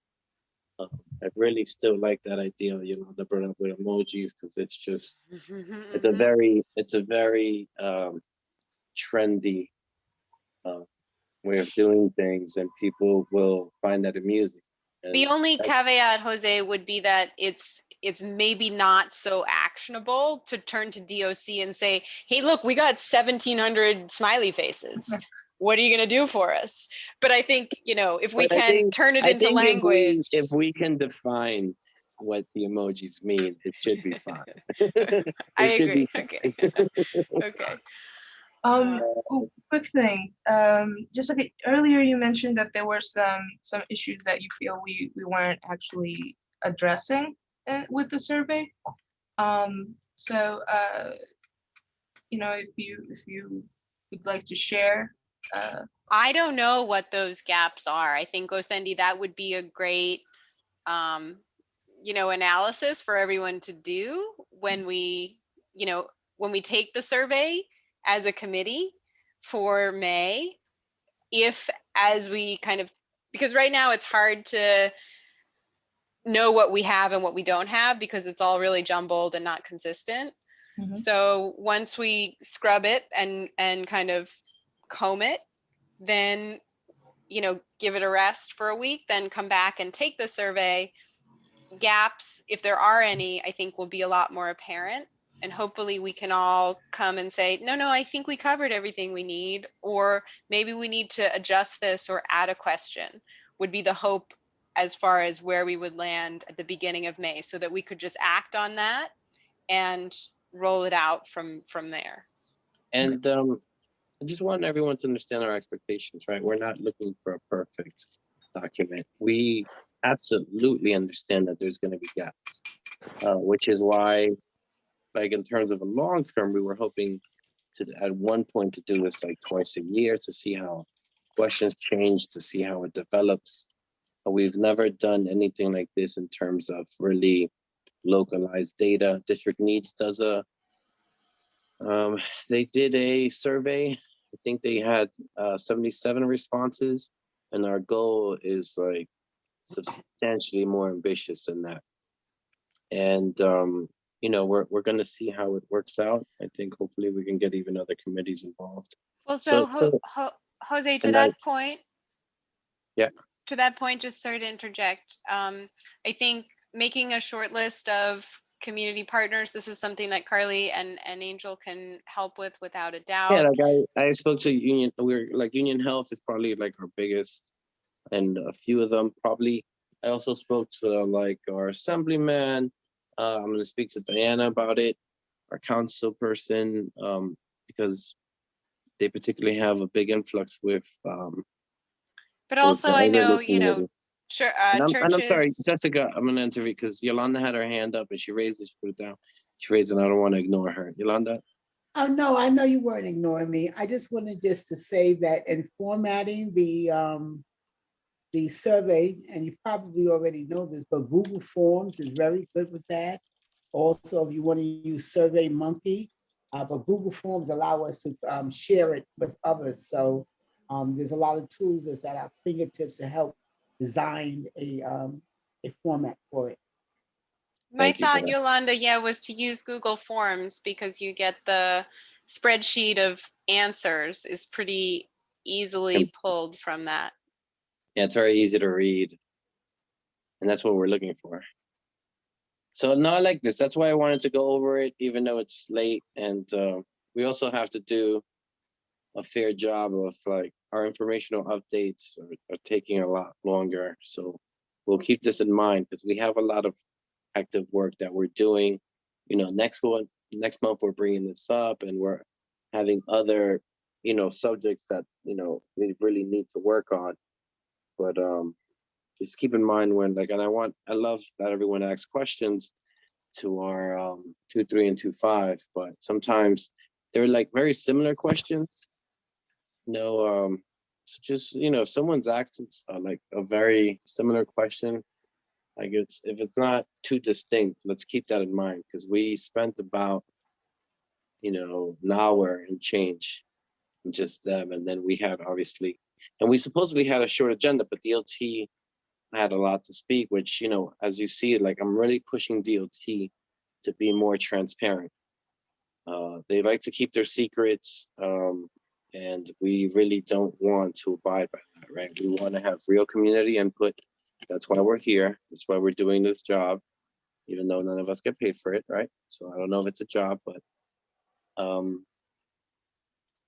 so I like the fact that, and I appreciate you all staying this late. Do we have any other questions in regard to our survey or basically the plan that we have moving forward? Putting the questions, as Jessica stated, we're going to group them together. We're going to put it in the format that we like. Most will be multiple choice. Some will be open-ended. We'll take it before May if we have any, but we're really hoping to start distributing this by June. And we can continue to distribute the whole summer. I'm not sure if we meet July or not. That'll be up to the necessities of the board. Sometimes the executive committee meets, sometimes we have full sessions, so I can't really stay to that. But we can continue sharing the survey throughout the summer. Also speaking to Carly, I'm not sure how many, and we'll have to reach out to licensing. Judith sits on that, because there will be some block events, so we will need participation from, you know, this committee and different members. We can probably, if there's an event that's outdoors, we can get a stand with a tablet and have people, you know, request someone to fill in our survey as we come along. And I think that's another way of, you know, it's an interesting way, but I'm not sure with COVID, I'm not sure just how many, you know, open streets, you know, parties we're doing this year. So it's something that we're going to have to look into. Anyone have any questions? Oh, Michelle, go ahead. Hi, I just wanted to add, like, I know that we have this section on like public, how safe do you feel with the streets? And I just want to add another section instead of just the 3, to have one where it's to find out about the person. So like what age group, how long have you been in the neighborhood? How connected do you feel to the neighborhood? Those type of questions, but just for them to be just maybe 2 or 3 of those types of questions, just so that we know who we are connecting to. Michelle, I would agree, some, you know, optional demographic question is really a good thing to kind of anchor the data. And then those more relational questions of, you know, what is your relationship to the neighborhood? Or however you're framing, I think that's a great, and those can be, you know, everything really can be optional, except for the where question, which is really what we're trying to find out, where people care or have concern. Because when I was walking around the neighborhood with the census, a lot of the people were like, well, we come to the neighborhood often because this is where my mother is. So they would come 5 days a week sometimes for a specific time period. No, it's a great thing to bring up, Michelle, because, you know, we'll try to do as much demographics as we can without being too obtrusive, because some people do get a little, if we ask too much, they get a little who are you? Why do you want to know? Yeah. Yeah. Yeah. But those are good. Yeah, it's important information because it says a lot about, you know, the context. Dawn, you did a lot of work with the census as well. Do you have any suggestions in terms of when we're actually employing the survey or anything in that means? Yeah, I think, oops, I don't think you can even see me. I'm sorry. I still see you. I think that the best lessons came from, you know, engaging people where they are. Like unfortunately, when people are in line for one thing, that's the best time to approach them. And so like going to our green markets or going to different places like that, and catching people in line for even the supermarket, I think is like a really important strategy. Because for the census, definitely, if you don't link that survey to something that's meaningful to the person, then they won't be as likely to, to focus in on it. That's a great idea. I was just thinking of East River Plaza, because there's always lines there. Oh, But, yes. I'll talk to them to see what can be done. It's not Yeah, this something is that, not a, yeah, it's I not don't see why they political or wouldn't. anything like that, so Yeah, they may yeah. be very open to it. Definitely. All right, everyone. Anything else? One question would be, what percentage of responses do you think would be related to that place where you met the person? I think that that's not a question that we didn't answer to, but I think, it's always fresh in the mind where you are when someone asks you a bunch of questions about where you are. And that's Yeah. definitely a good point, but I guess just because of the pandemic, it's just easier to catch people out. Mm-hmm. Because we're really not supposed to congregate. So that's like, I don't know, maybe if the pandemic calms down and we have more ability, then we won't need to do as much sort of targeting people who are outside and like stuck outside for a certain amount of time. Well, we can definitely get them as they're getting tested or vaccinated. That's a great point. My arm still hurts. I got That's a good vaccinated thing. Saturday and I'm still sore. All right, everyone. Thank you so much for taking the time to being here. I believe that even though I'm not sure if Carly got back on, but we're gonna do roll call. I think that's part of the new script. I'm back on. Oh, Carly, you're there. Perfect. Okay. Yes. Do roll call on us. Yeah, sure. Altamirano, Present. Brown, Good night. Collier, Febrero, Good night. Garcia, Present. Morris, Good night. Sanders, Present. and Wiltshire Clement. Good night and get vaccinated. All right, yes. Okay, Yeah, everyone's thank- recorded. I just realized, yeah, okay. Thank you, Carly. So meeting's adjourned. Thank you, ladies, for being here. Ladies and Xavier. Appreciate you always. We'll be in touch. And non-binaries too, ladies, Right, gents, yes, and yes. everybody, in fact. Thank you. I Everyone. appreciate that. Thank you, Everyone. Jose. Have a All good right, night, have a good everybody. Good to night. see Good you. night, all. everyone.